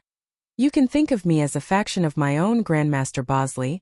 Brando took the water bag from the mercenary behind him and handed it to the old man. "But my goal is the same as yours." The old man looked at him with gratitude. Brando's action made him feel more at ease. He took a sip from the water bag and asked, "What do you mean?" "Erwin of Zhongxing." "Erwin of Zhongxing." Bosley looked at the young man suspiciously. He put down the water bag with his withered hand that resembled a tree branch. "If that's the case, why don't you join the royal faction and help the Covardo royal family?" He suddenly stopped and looked at the young man carefully. "Or are you on the side of House Cipher?" Brando shook his head. "I have my own position and I have my own methods. But that's not important. I'm here to ask you to join me. What can an old man like me help you with?" The old man's eyes flashed as he asked sharply, "Grandmaster Bosley, you're Erwin's master craftsman. You're an expert in armor and smithing. Am I right?" Brando asked. "You want to raise a private army?" Bosley's eyes darkened. "Something like that." "Oh." Dividing line. Gongxin Juju's latest masterpiece, Thief Chow. Book number 1509007.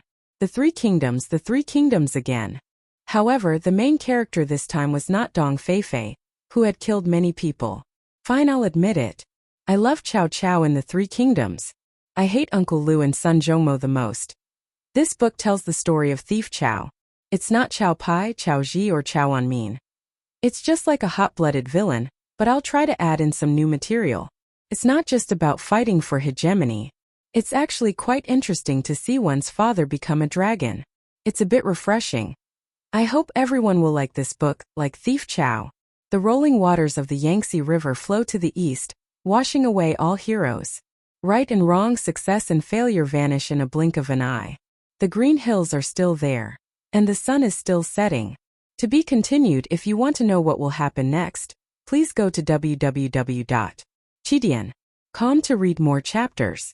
Chapter 249. But I'm a member of the royal faction. The old man shook his head. My lord, do you think I'll agree to this? He raised the water skin in his hand. Or do you think you can convince me with this little bit of kindness? Grandmaster, why don't you let me finish? Brendel replied. Different things have different meanings when placed in different situations. Blindly not changing is the path to self-destruction. I'm sure Grandmaster Bosley has personally experienced Sir Everton's lesson. The old man snorted softly. Then tell me, young man. Less than 2 weeks ago, with the support of Queen Anna, the eldest son of the royal family announced his succession. Brando replied. Other than House Cypher, Marquis Kluge of the Thorny Flower and his men are also supporting him. Even though Master Bosley has been imprisoned for more than 3 years, you should know who these people are, right? Ah! Bosley exclaimed. How could Kluge be in control of the kingdom? What are Lord Oberbeck and his men doing? He suddenly stopped. What about His Majesty?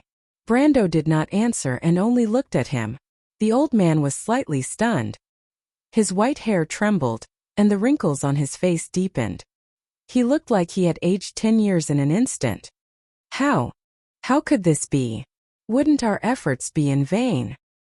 He muttered to himself for a long while, but as someone who had been through a lot, he finally calmed himself down and asked, All right, Lord Oberbeck is definitely not a mediocre person. Tell me, my lord. There must be another reason why they allowed that clown Kluge to take advantage of them, right? Brando nodded.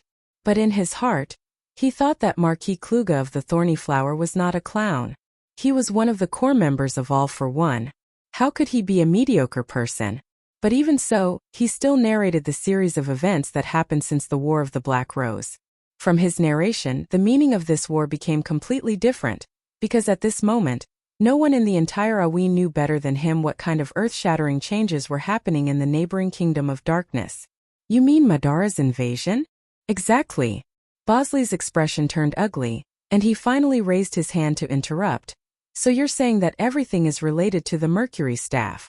A glint flashed in the old man's eyes. You're saying that the Mercury Staff has resurfaced? Loki's Mercury Staff? Brando was surprised. He did not expect this master craftsman to know about this. The legend of the Mercury Staff was not widely spread in the human world. Even in the game, Erwin and the other human players only figured out the background story and missions of the Mercury Staff in the second year. You know about this staff? Brando asked. Grandmaster Bosley. Of course. Bosley replied. He suddenly patted the dust off his chest and stood up. Although he was a little unsteady, he still stood up shakily. Not only do I know about the Mercury Staff, I also know where the legendary Staff of Darkness came from. Oh! Brando's eyes flashed with a hint of surprise. He had never heard of the origin of the Mercury Staff even in the game. He only knew that the first time this divine weapon appeared was in Loki's hands, and after countless years of silence, it reappeared in Madara's land where darkness grew. But as for its history and whether it once belonged to the god, he had no idea. What surprised him was that he didn't expect there to be an additional plot. However, he didn't know how much this master craftsman knew. There's more than one Mercury Scepter. Bosley's words caused Brendel to freeze to the spot as if he was petrified. What? Actually, it's a set of divine artifacts, the master craftsman said calmly. I used to think that it was just a legend. But today, my lord, you said that the Mercury Scepter has reappeared in the world. Then it's very likely that the legend is becoming a reality. So the next one. He paused for a moment and raised his head to look at the young man. His cloudy eyes seemed to have become unusually bright. The Fire Scepter? Brando was slightly taken aback. What's that? The doubt in his heart grew. He was confident that he was knowledgeable enough in the game, but he had no idea what the master craftsman was talking about. He did not even have the slightest impression of what it was. It was reasonable to say that once a treasure of this level appeared, it would cause an uproar, just like the Mercury Staff. Although Madara kept the news under wraps, it only took a year for it to be confirmed among the players. My lord, have you heard of the legend of the Four Sages? Of course, Brando nodded. The Flame King Gretel, the Wind Empress Saint Tossel, the High Priest Fanzin, and the Saint Eloranta. How could I not know? Bosley's eyes flashed, as if his gaze had traveled back 1,000 years to the era of the War of the Holy Saints. He said in a nostalgic tone, Gretel, Saint Tossel, Fanzin, and Eloranta had obtained the recognition of the ancient kings in order to defeat the Dark Dragon. He turned back. This is an event recorded in the cruise's epic poem of creation, the Poem of the Heavens. My lord, you should know about it, right? The four hermits defeated the Emperor in the darkness, Brendel muttered subconsciously. However, he was suddenly startled. In the darkness under the bright full moon, a pitch-black tower extended into the sky appeared before his eyes. He felt as if he was standing on a vast land, looking up at the endless tower that pierced straight into the clouds. It was as if a sense of insignificance arose spontaneously. He could not help but shake his head to shake the illusion out of his mind, and then his whole person returned to reality. "My lord?" Scarlet asked softly when she saw the fine beads of sweat on Brando's forehead that glistened under the light of the torch. But Brando shook his head, indicating that there was nothing wrong. He took a deep breath. His heart was vaguely doubtful, but he only asked, "I know, and then?" Bosley glanced at him. The 4 hermits took out 4 divine artifacts from the valleys of the ancient kings. They are the scepter of flame, Odorfice.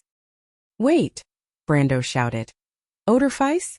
Isn't that the Flame King Gretel's sword, the full name of the Sword of Flame?" When he saw the master craftsman looking at him without moving, he suddenly reacted. He could not help but subconsciously look at the ring of the Wind Empress on his hand. So the Hydra ring of the Wind Empress, the divine power of Aramisal, the holy spear of the void, these are? Bosley nodded. The young lord was silent for a moment. "How did you know this, Grandmaster Bosley?" Bosley looked at him and whispered. "My lord, do you think this old man can trust you?"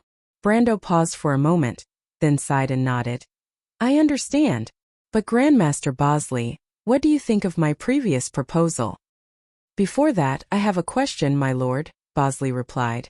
"Since you know what the staff of Mercury represents, and that Erwin is walking on the edge of a cliff, why do you have the confidence to revive Erwin?"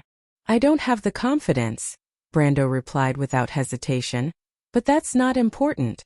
After the War of the Black Roses, Erwin's civil war is on the verge of breaking out. But now, I have decided to side with the Corvado royal family. Duke Arek is about to announce his support for the crown prince, and the princess is in a precarious situation. I hope to lend her a helping hand. Even if you call me a member of the royal family, it doesn't matter." Bosley looked at him in confusion. "If that's the case, why don't you join us? Don't you understand the principle of strength in numbers?" "I've said it before," Brando replied. "I have my own position and I have my own way of doing things. Forgive me for being blunt, but I don't quite understand." Bosley shook his head.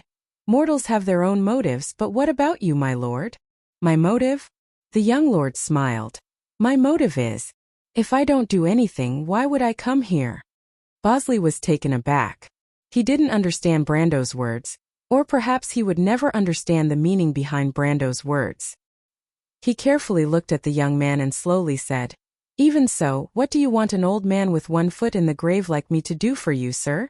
If it can help the Corvado royal family, this old servant will go through fire and water without hesitation.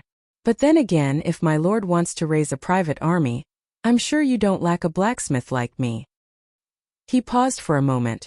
"As far as I know, there are no less than 5 specialized workshops in Abes. As the lord of the kingdom, I'm sure you won't have a headache over such a small matter, right?"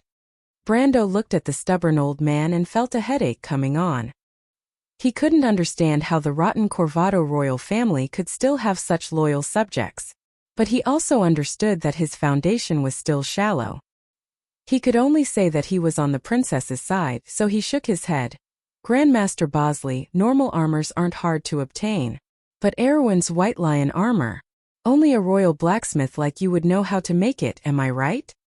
"White Lion armor?" Bosley looked at Brando in disbelief. "Erwin's light swordsman. You want to form a proper army?" Brando nodded, but he suddenly frowned. He felt the philosopher's stone in his pocket vibrate again. To be continued. If you want to know what will happen next, please go to www.chidian.com to read more chapters. Support the author, support the original reading. Chapter 250. Terst looked up and saw that the forest in front of him was a mottled, dreamy green. 37 knights were lying on the ground around him. Their corpses lay quietly among the piles of dead leaves. They had long lost all signs of life. The young Viscount could feel the pain from the sword wound under his ribs, and every time he breathed in, he felt a prickling sensation that made him dizzy. He saw a green knight behind a chestnut tree looking at him coldly from the darkness like a ghost. Terst's head spun as he realized that he had been tricked. However, the information came from within the unifying guild, and the letter from Medjk, the commander of the Silver-Winged Cavalry, had the Krite seal on it as well. Unless that damned cavalry commander was a traitor, Terse sighed and cursed in his heart.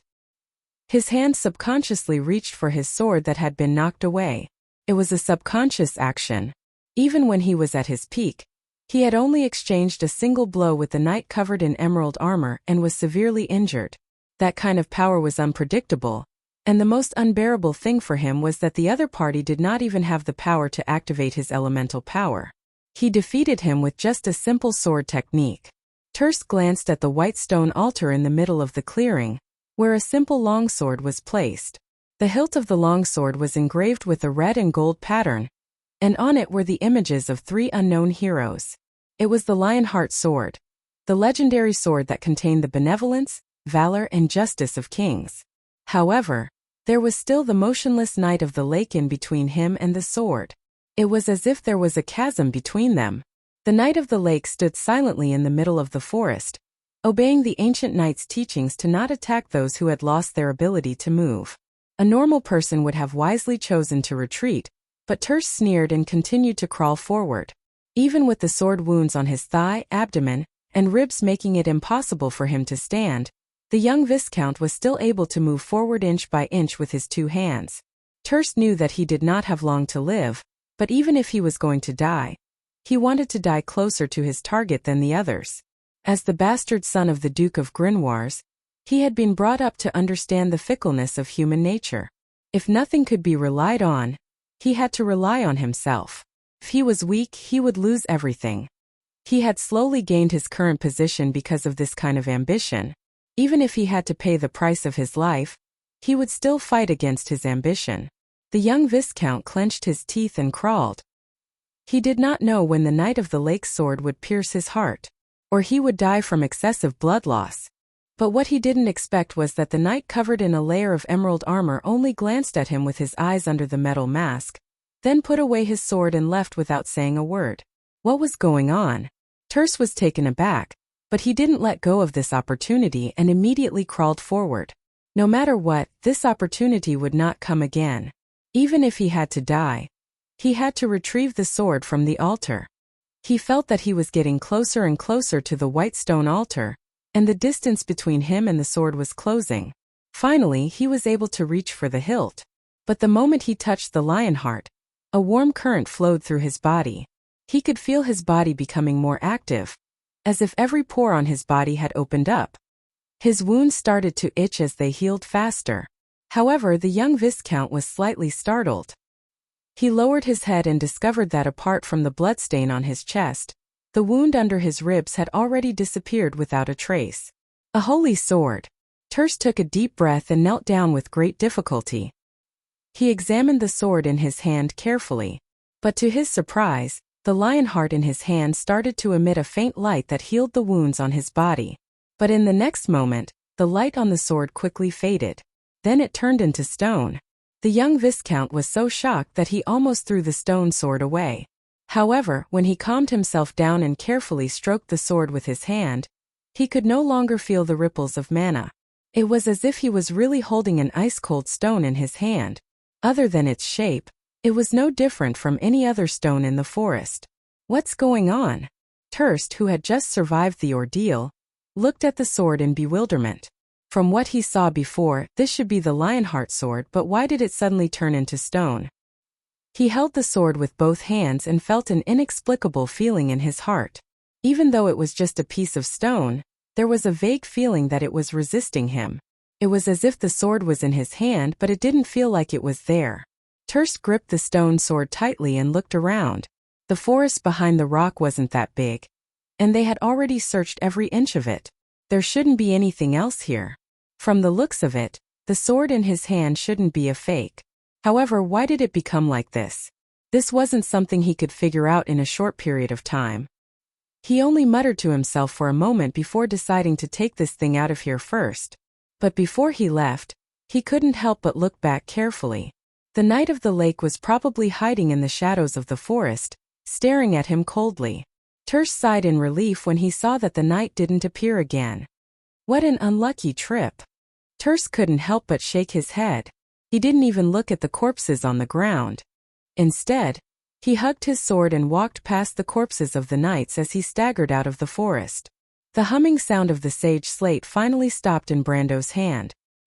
He had never seen the sage slate resonate for such a long time before.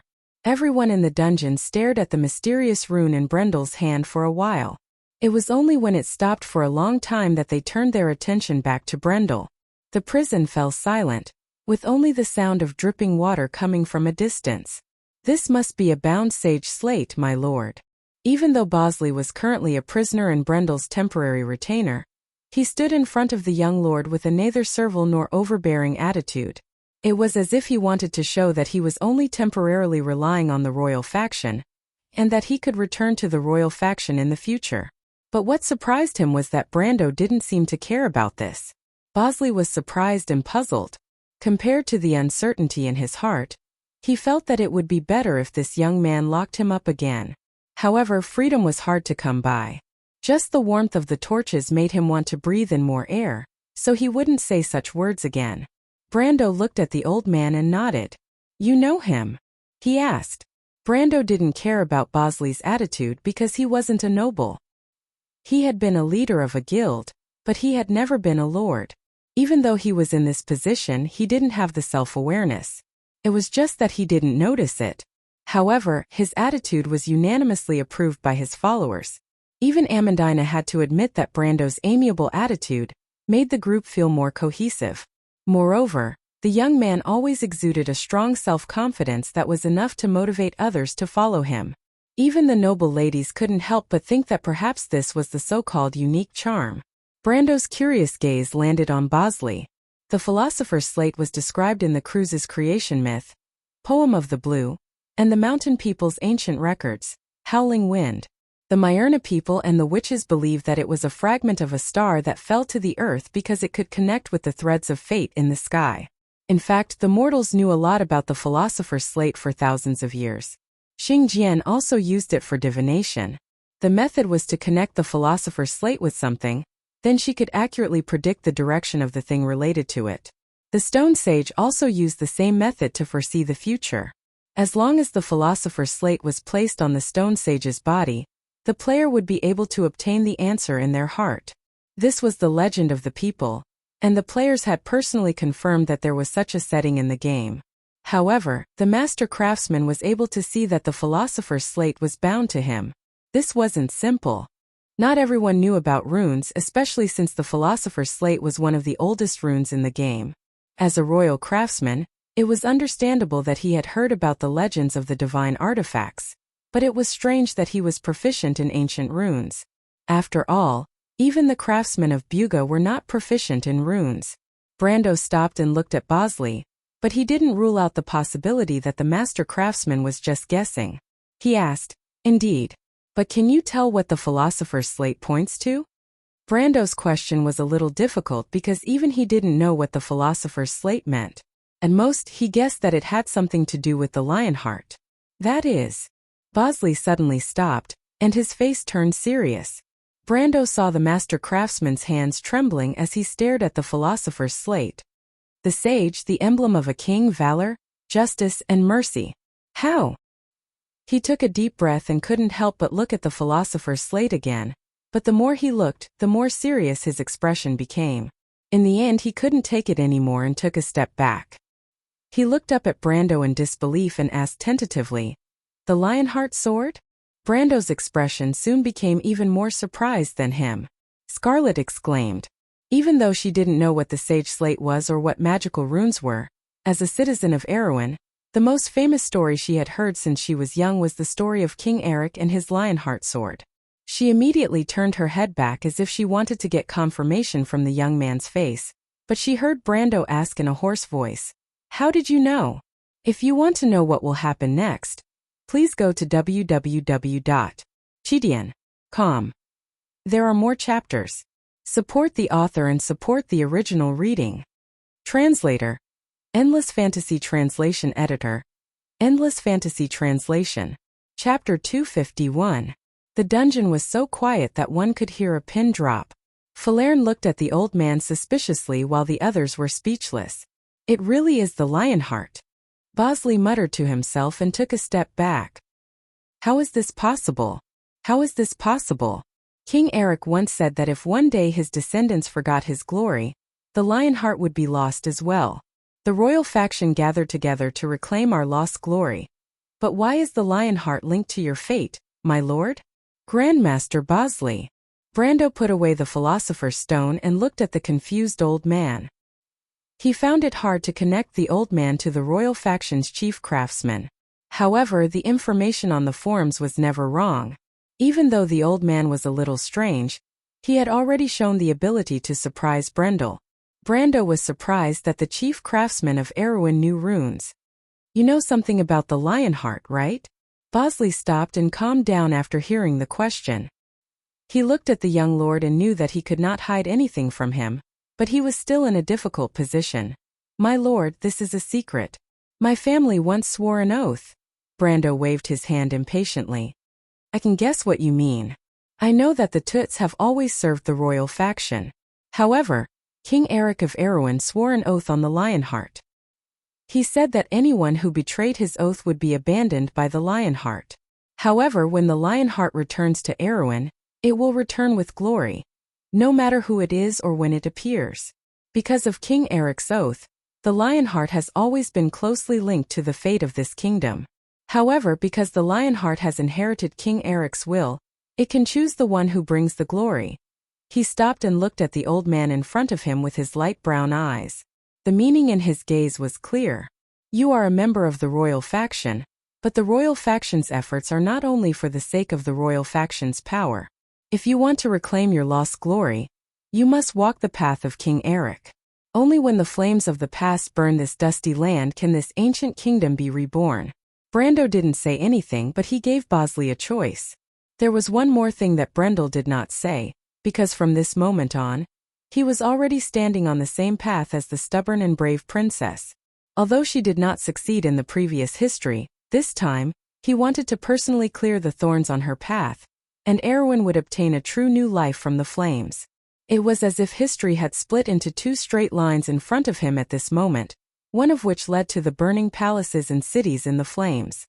Kingdoms were overturned, the earth bore the burden of suffering, and the living beings suffered in the flames, never to see the light of day again. As for where the other path led to, he did not know. Perhaps there were difficulties lurking on that path, and the thorns were soaked in blood. But no matter what, at least there was a glimmer of hope in the deepest darkness. The old man lowered his head and hesitated for a moment, but in the end, he chose to compromise. He sighed and said, "You're right, my lord. No matter who has the sword, at least the ancient legends will not be wrong. I just didn't expect Erewhon's path to glory to return to this ancient kingdom by burning the earth. Perhaps we have fallen too far." He raised his head and looked into Brando's eyes. My lord, you know that there are some families in Erewhon with a long history, but not all of them can be traced back to the era of King Eric. The Cipher dynasty and the Corvado dynasty both created and destroyed a group of noble lineages. He paused for a moment. But there are some unknown small families that have been passed down from generation to generation since the ancient times. Master Craftsman's tone became a little proud. The Tugos family is one of them. Although our family is not well known, our ancestors were the attendants of King Eric and were blacksmiths in the army. Generation after generation, our family served the royal family. The craftsmanship of the White Lion armor was indeed invented by us. Later on, our family supported the Corvado royal family until today. Brando nodded. He knew this history, but at least he knew that Bosley was not lying to him.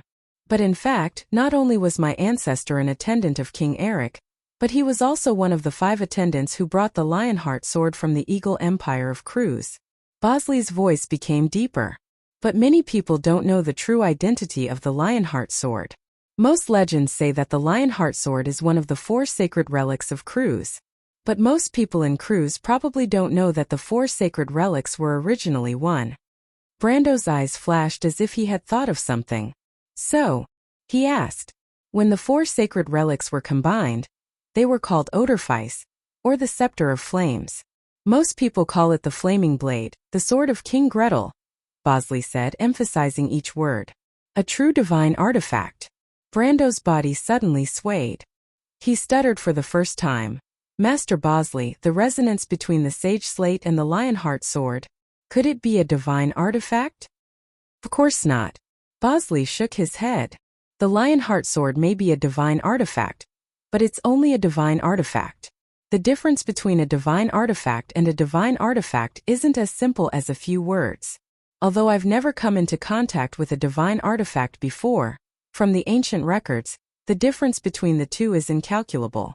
Then is there a possibility that the lionheart sword was sanctified by King Eric's oath, and after so many years of accumulation, it became a divine artifact?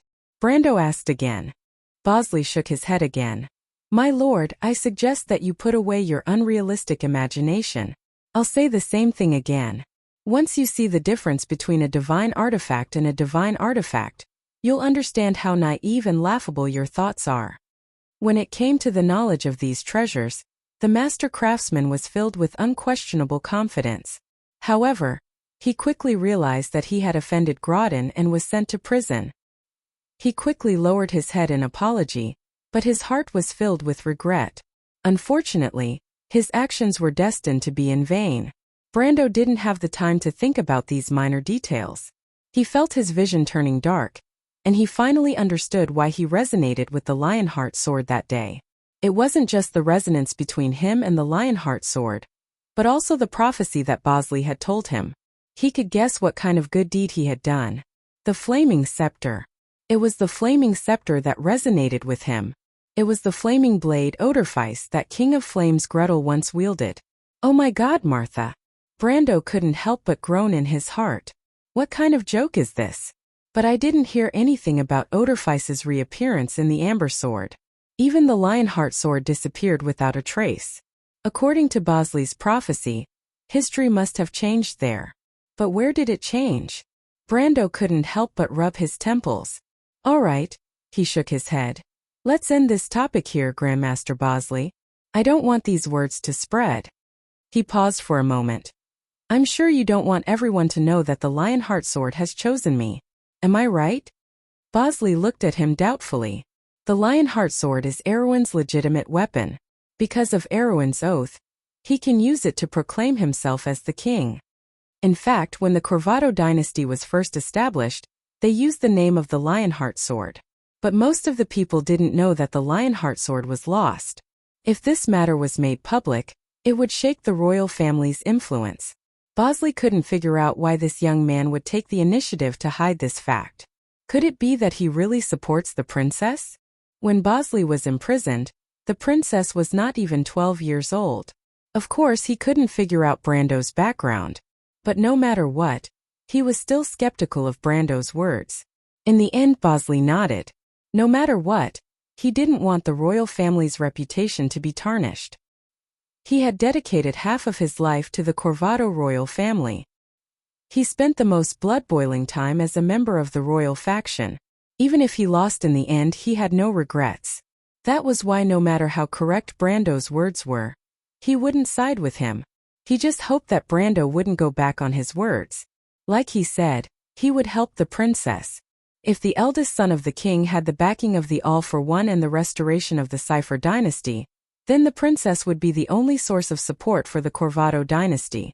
Bosley didn't have a choice. He lowered his head and sighed. My lord, I'm willing to contribute the craftsmanship of the White Lion armor.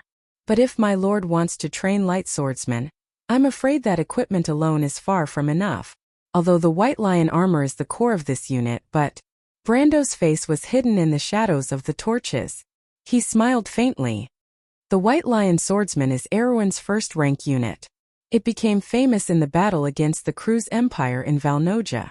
It's known for its outstanding speed and defensive capabilities. Its core is the White Lion armor's outstanding ability. But this armor is based on the design of the half-plate of the Wind Empress. On the other hand, although the White Lion armor is complicated, it's not irreplaceable. Bosley looked at him, his mouth wide open. You know about the White Lion armor? Brando glanced at him. What's there to know about an inferior battle technique? When the late King Eric broke away from the Cruz Empire, there was the shadow of the Saint-Tossel Empire behind him.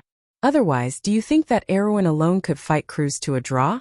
If it wasn't for Eric's vow not to break away from the Holy Cathedral of Fire, it might have turned into a war between the two holy cathedrals. The first holy war recorded in history would have happened hundreds of years earlier. He smiled. It's just that the Holy Cathedral of Wind didn't do it right. Whether it's the White Lion armor or the White Lion armor, it's too different from its original. It turned a third-rank unit into a first-rank unit. Bosley's expression changed. He had heard of these secrets before, but it sounded different when it came from this unfamiliar young man. My lord, you mean?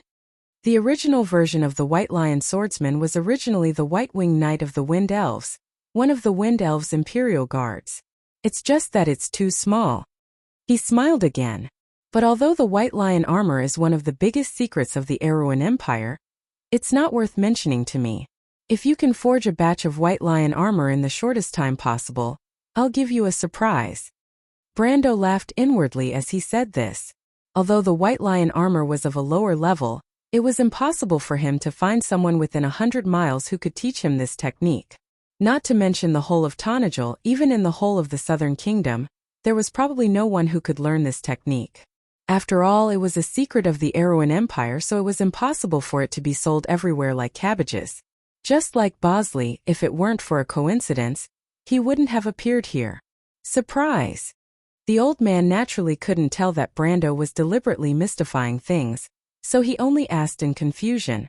Of course. Bosley frowned. Very well, he replied. But my lord, the White Lion armor is actually a type of enchanted armor. You mean special materials? The old man nodded. So what's missing? Brando asked. As far as I know, Bosley replied, Tonajil doesn't have any high-purity crystal mines, right? If you want to know what will happen next, please go to www.chidian.com. There are more chapters. Support the author, support the original reading. Chapter 252. Indeed, Bosley was right. Tonajil was not rich in crystal ores. In order to create the White Lion armor, the sacred wind runes had to be branded onto the main joints and breastplate of the armor to reduce the weight of the armor and increase its agility. Erewhon's blacksmiths would use amethyst or topaz instead. These two types of crystals were extremely pure magic crystals, and were one of the main materials used by witches and astrologers to make crystal balls.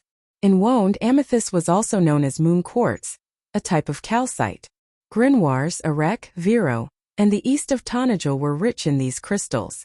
They grew densely in the caves formed by the erosion of the mountains and hills, but Tonajil did not have such natural conditions. Trentheim was an unfamiliar territory to him, and it was an unfamiliar territory to him. The drawbridge creaked as it was lowered, and the chains connecting the drawbridge to the city gate made an ear-piercing sound as they rubbed against the bricks. A ray of light shone in from behind the drawbridge, imprinting itself on the brick wall on one side of the pitch-black gate. Brando sat motionlessly on his horse. His light brown eyes reflected the light that was gradually becoming more and more dazzling. He pursed his lips and looked at the drawbridge that was slowly lowering. The gap between the drawbridge and the gate was getting wider and wider. More and more light was pouring in from behind the gap, illuminating his eyes brightly. Behind him was the main street of Abes. Other than the short speech he gave to the surviving mercenaries and citizens in the morning after the bitter battle that night, this was the first time he observed the city from the perspective of a lord.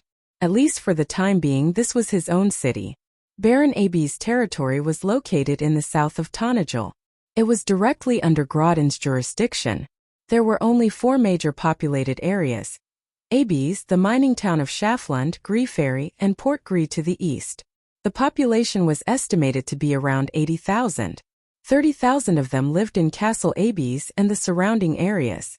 Of course, there were many settlements like the Green Village that were not included in the statistics, but Brando guessed that the total population was less than 100,000. However, this was the most densely populated area in Tonajil.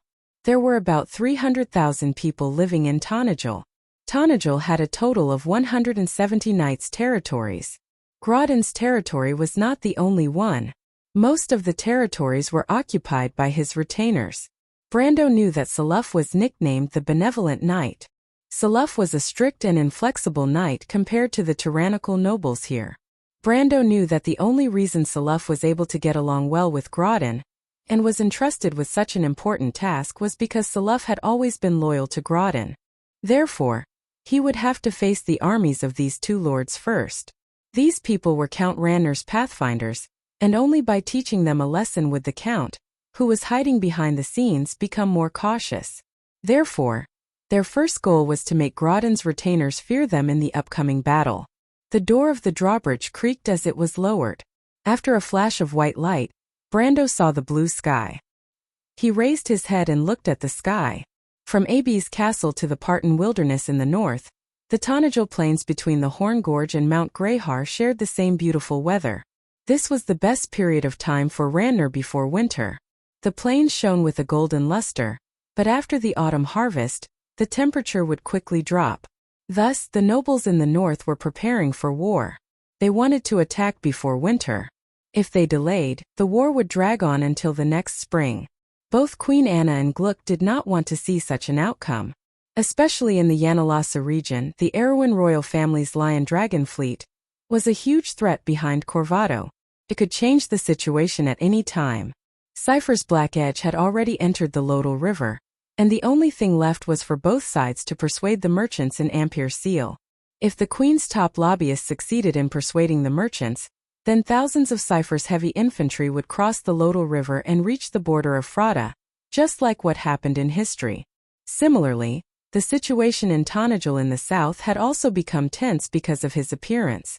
The smell of war was like the sweetness of a harvest that floated in the wind, but there was also a faint smell of blood. Time moved methodically against a leaden-gray background.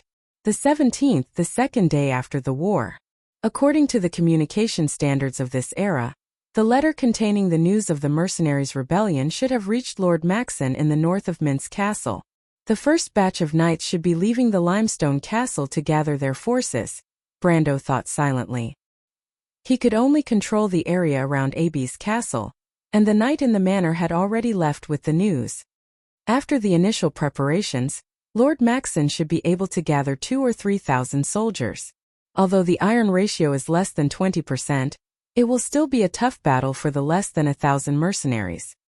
Lord Maxon probably expects the mercenaries to defend Aby's castle to the death or escape into the forest. However, Brando's ideal location for the battle was the hills north of Gree Ferry. As for when the army would depart, it would depend on the news from the scouts. Before this, he had already sent a small group of mercenaries of Lopez to the latter's territory. At this moment in Ferber Barony, there was no one more suitable than the Druids to act as spies. Brando thought about all of this in silence. This battle was extremely important in everyone's mind. This was not only because Lord Maxon was about to send out his troops, but also because it was only a small test. Brando's real headache was the possibility of Count Ranner closing in on him from behind the scenes. He estimated that he had about a month's time to arrange everything, repair the defenses, and tidy up the territory. Before that, it was more important to build up the mercenaries' confidence in him. Even though the mercenaries in the city were on the same boat as him for the time being, it was impossible for them to be so close to him in the long run, unless they were confident that he could provide them with the necessary protection. Jutta, Cornelius, and Rabin were not to be trifled with. Brando knew that he would not be able to hold them back with just a beautiful hope. This battle would build up their confidence. In fact, Amandina also believed that this battle was not only for the sake of stabilizing this initial group. At the same time, it was also to announce Brando's legitimacy to the citizens of Aby's castle. If this battle achieved its goal, Count Ranner would slow down his pace. This way, the citizens would naturally lean towards them. What the citizens needed was not only a benevolent lord, but also a lord who could protect them. The drawbridge was already halfway down, and Brando could see the red tiles on the roofs of Aby's castle in the distance. Tonajil was close to the western coast of the Dead Moon Inland Sea. The wind from the sea brought with it plenty of rain, so most of the houses had extremely sloped roofs. Other than the pointed arched windows in the attics, there was a channel to draw water from the eaves. Green vines hung down from the windows of the attics, contrasting with the red tiles on the roof. Light also poured into the tunnel, brightening it up. Other than his face, the light outlined half of Brendel's body from the darkness, and then drew out the graceful curves of the two beautiful girls behind him. Scarlet carried her long spear on her back and stood upright on her horse. Although her amber eyes deliberately maintained a sense of calmness like a guard, there was a trace of a young girl's anticipation and excitement hidden deep in her heart. After all, she was an independent girl who grew up with the Grey Wolves mercenaries in the mountains of the Southern Territory. Of course, she was not used to the dull atmosphere in the castle. As for Scarlet, most of her emotions were still indifferent. Brando paid attention to his two followers for a moment, then looked forward and calmed his mind. The drawbridge was slowly lowered in front of him, and the scenery on the other side became more and more visible. The streets were still being cleaned, but there were already people on the other side. Most of the shops and workshops were not open for business, but Brendel's sharp senses had already noticed the suspicious and vigilant gazes from the windows on him. The citizens of the castle had already noticed the commotion in Abby's castle, and they were sizing up this new lord who was not so legitimate. Brando had already ordered Amandina to rewrite the tax policy, and not only did he exempt most of the taxes, but he also cut off the old accounts. Unfortunately, even though this method was tempting, most people were doubtful of how effective it was. Moreover, it was still a question whether he could stand up again. With a loud bang, dust flew everywhere, and the drawbridge was finally lowered. Brando smiled in his heart, but he did not care too much about the attitude of these people. Next, he saw Rabin, Yuta, and Cornelius waiting for him outside the castle, and Amandina was standing beside them. "My lord." The silver-haired middle-aged man, Cornelius, was the first to bow deeply when he saw Brendel. As someone who had fought side by side with Brendel before, he knew better than anyone what kind of capabilities this young lord had. Even though he was worried that Brando would not be able to face the Ranner family head-on, or if he would use them as scapegoats, the more worried he was, the more respectful he was. Yuta pursed her lips slightly, but Brando's actions today made her eyes light up. She was surprised that this murderous young man had such an amiable side to him. Rabin was the only one who held his head high with an expressionless face. "Do you know why I'm looking for you?" Brando asked. The three of them shook their heads. "My lord," Cornelius replied respectfully, "just give us your orders and we will not hesitate to go through fire and water to carry it out." To be continued. If you want to know what will happen next, please go to www.chidian.com. There are more chapters. Support the author, support the original reading. Chapter 253. When Cornelius lowered his head, the female mercenary commander flicked her fiery red hair and looked at him with dissatisfaction. "Don't drag us down with you." She wanted to say something, but she could not find the right words to criticize him. Even though she did not like what the silver-haired middle-aged man said, she had to admit that what he said was true. In fact, when they took that step that night, they already knew the outcome of today's battle. But Brendel was right. After offending one lord, how would they dare to offend another lord?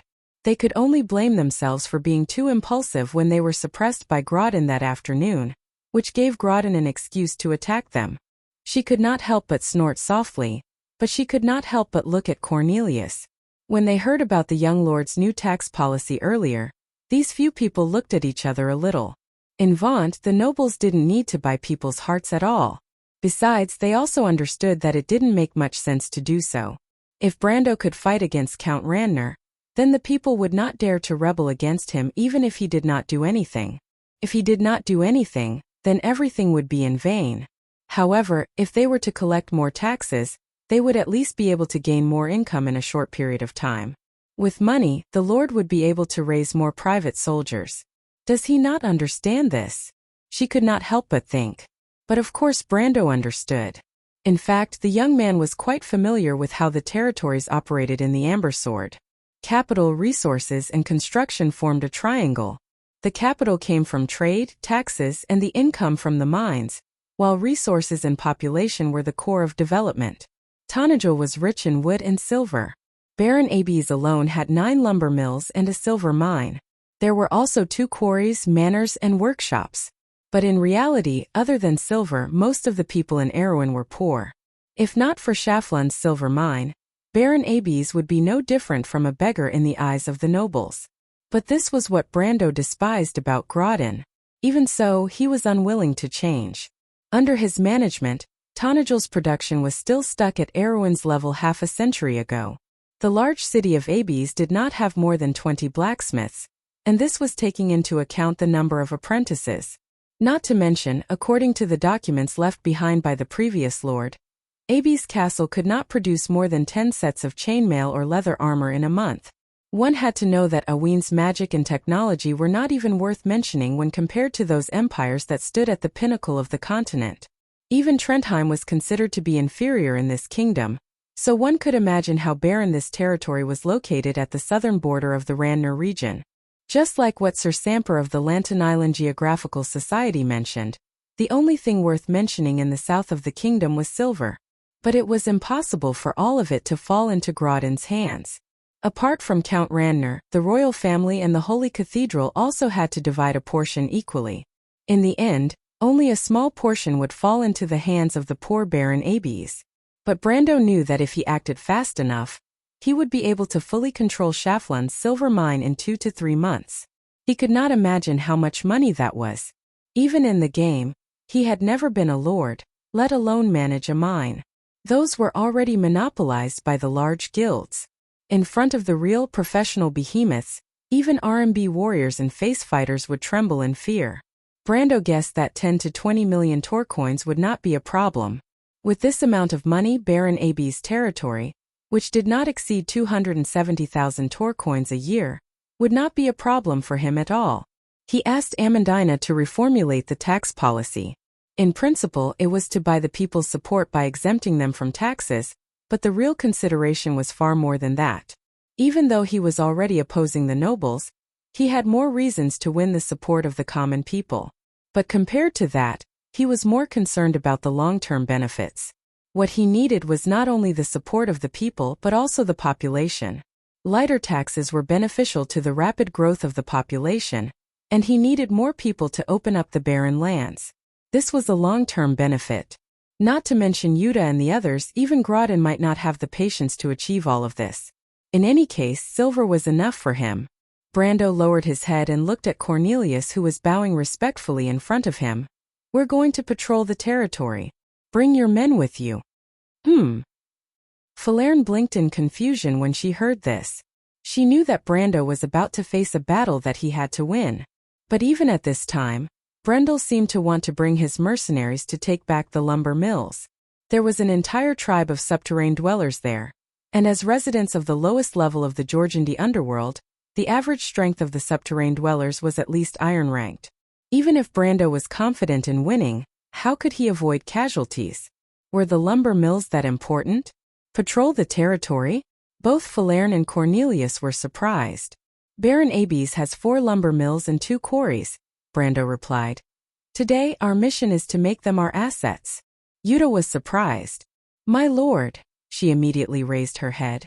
"We know about the lumber mills, but they are already occupied by the subterranean dwellers. You're not asking us to take them back, are you?" Brando did not reply and only looked at the few of them. On the other hand, Jana and Cornelius had ugly expressions. They had stayed in the forest for quite some time, and they were familiar with the subterranean dwellers. They liked to fight at night and they were strong. If they really fought, who knew how many of their brothers would die? They had already paid a heavy price in the battle that just ended, and there was a possibility that there would be another difficult battle soon. But at this critical moment, Brando wanted them to participate in a battle that did not seem to be necessary, and they could not accept it. "My lord." Cornelius raised his head with difficulty. "The subterranean dwellers. They come from the underworld, and their individual strength is comparable to our elites. If we really fight, I'm afraid that we will be at a disadvantage." He licked his lips. "Of course this is not a problem, but I heard that Lord Maxon's army is also gathering." He lowered his voice and thought that Brando would understand his words. Amandina shook her head. "Lord Maxon is Grodin's retainer. Why would he attack us?" The 3 of them stared blankly, wondering if this noble lady had gone crazy or was in a daze. "Isn't it obvious, Miss Amandina?" Yuta replied. "That person is Grodin's retainer and we killed Grodin." She thought for a moment and added, "Furthermore, he has Count Randner behind him. Even if he doesn't want to move, that old man will definitely pressure him." Amandina nodded. "Well said. That's why our real enemy is Count Randner. And Lord Maxon is nothing more than a pawn to test the waters. But do you think that with our current strength we are a match for the Count? Amandina said expressionlessly. The three of them looked at each other. In fact, this was what they were most worried about. Amandina purposely ignored the news about the druid and the princess, which made them even more confused. The three mercenary leaders could not help but look at Brando. It was not impossible for Brando to hand them over as scapegoats. Brando looked at Amandina. She's finally catching up with my thoughts. Her growth has been astonishing ever since the battle at Chablis. He raised his head. Amandina's thoughts were the same as his. If he had to expand his territory to the point where even Count Randner would not dare to fight him to the death, he would have to rely on this barren land of Tonagel. It might seem like an impossible task, but that was not the case. He knew that he had Valha, the druid, and many other variables behind him, not to mention that Amandina had the power of magicite. But the prerequisite for this was not only time but also resources.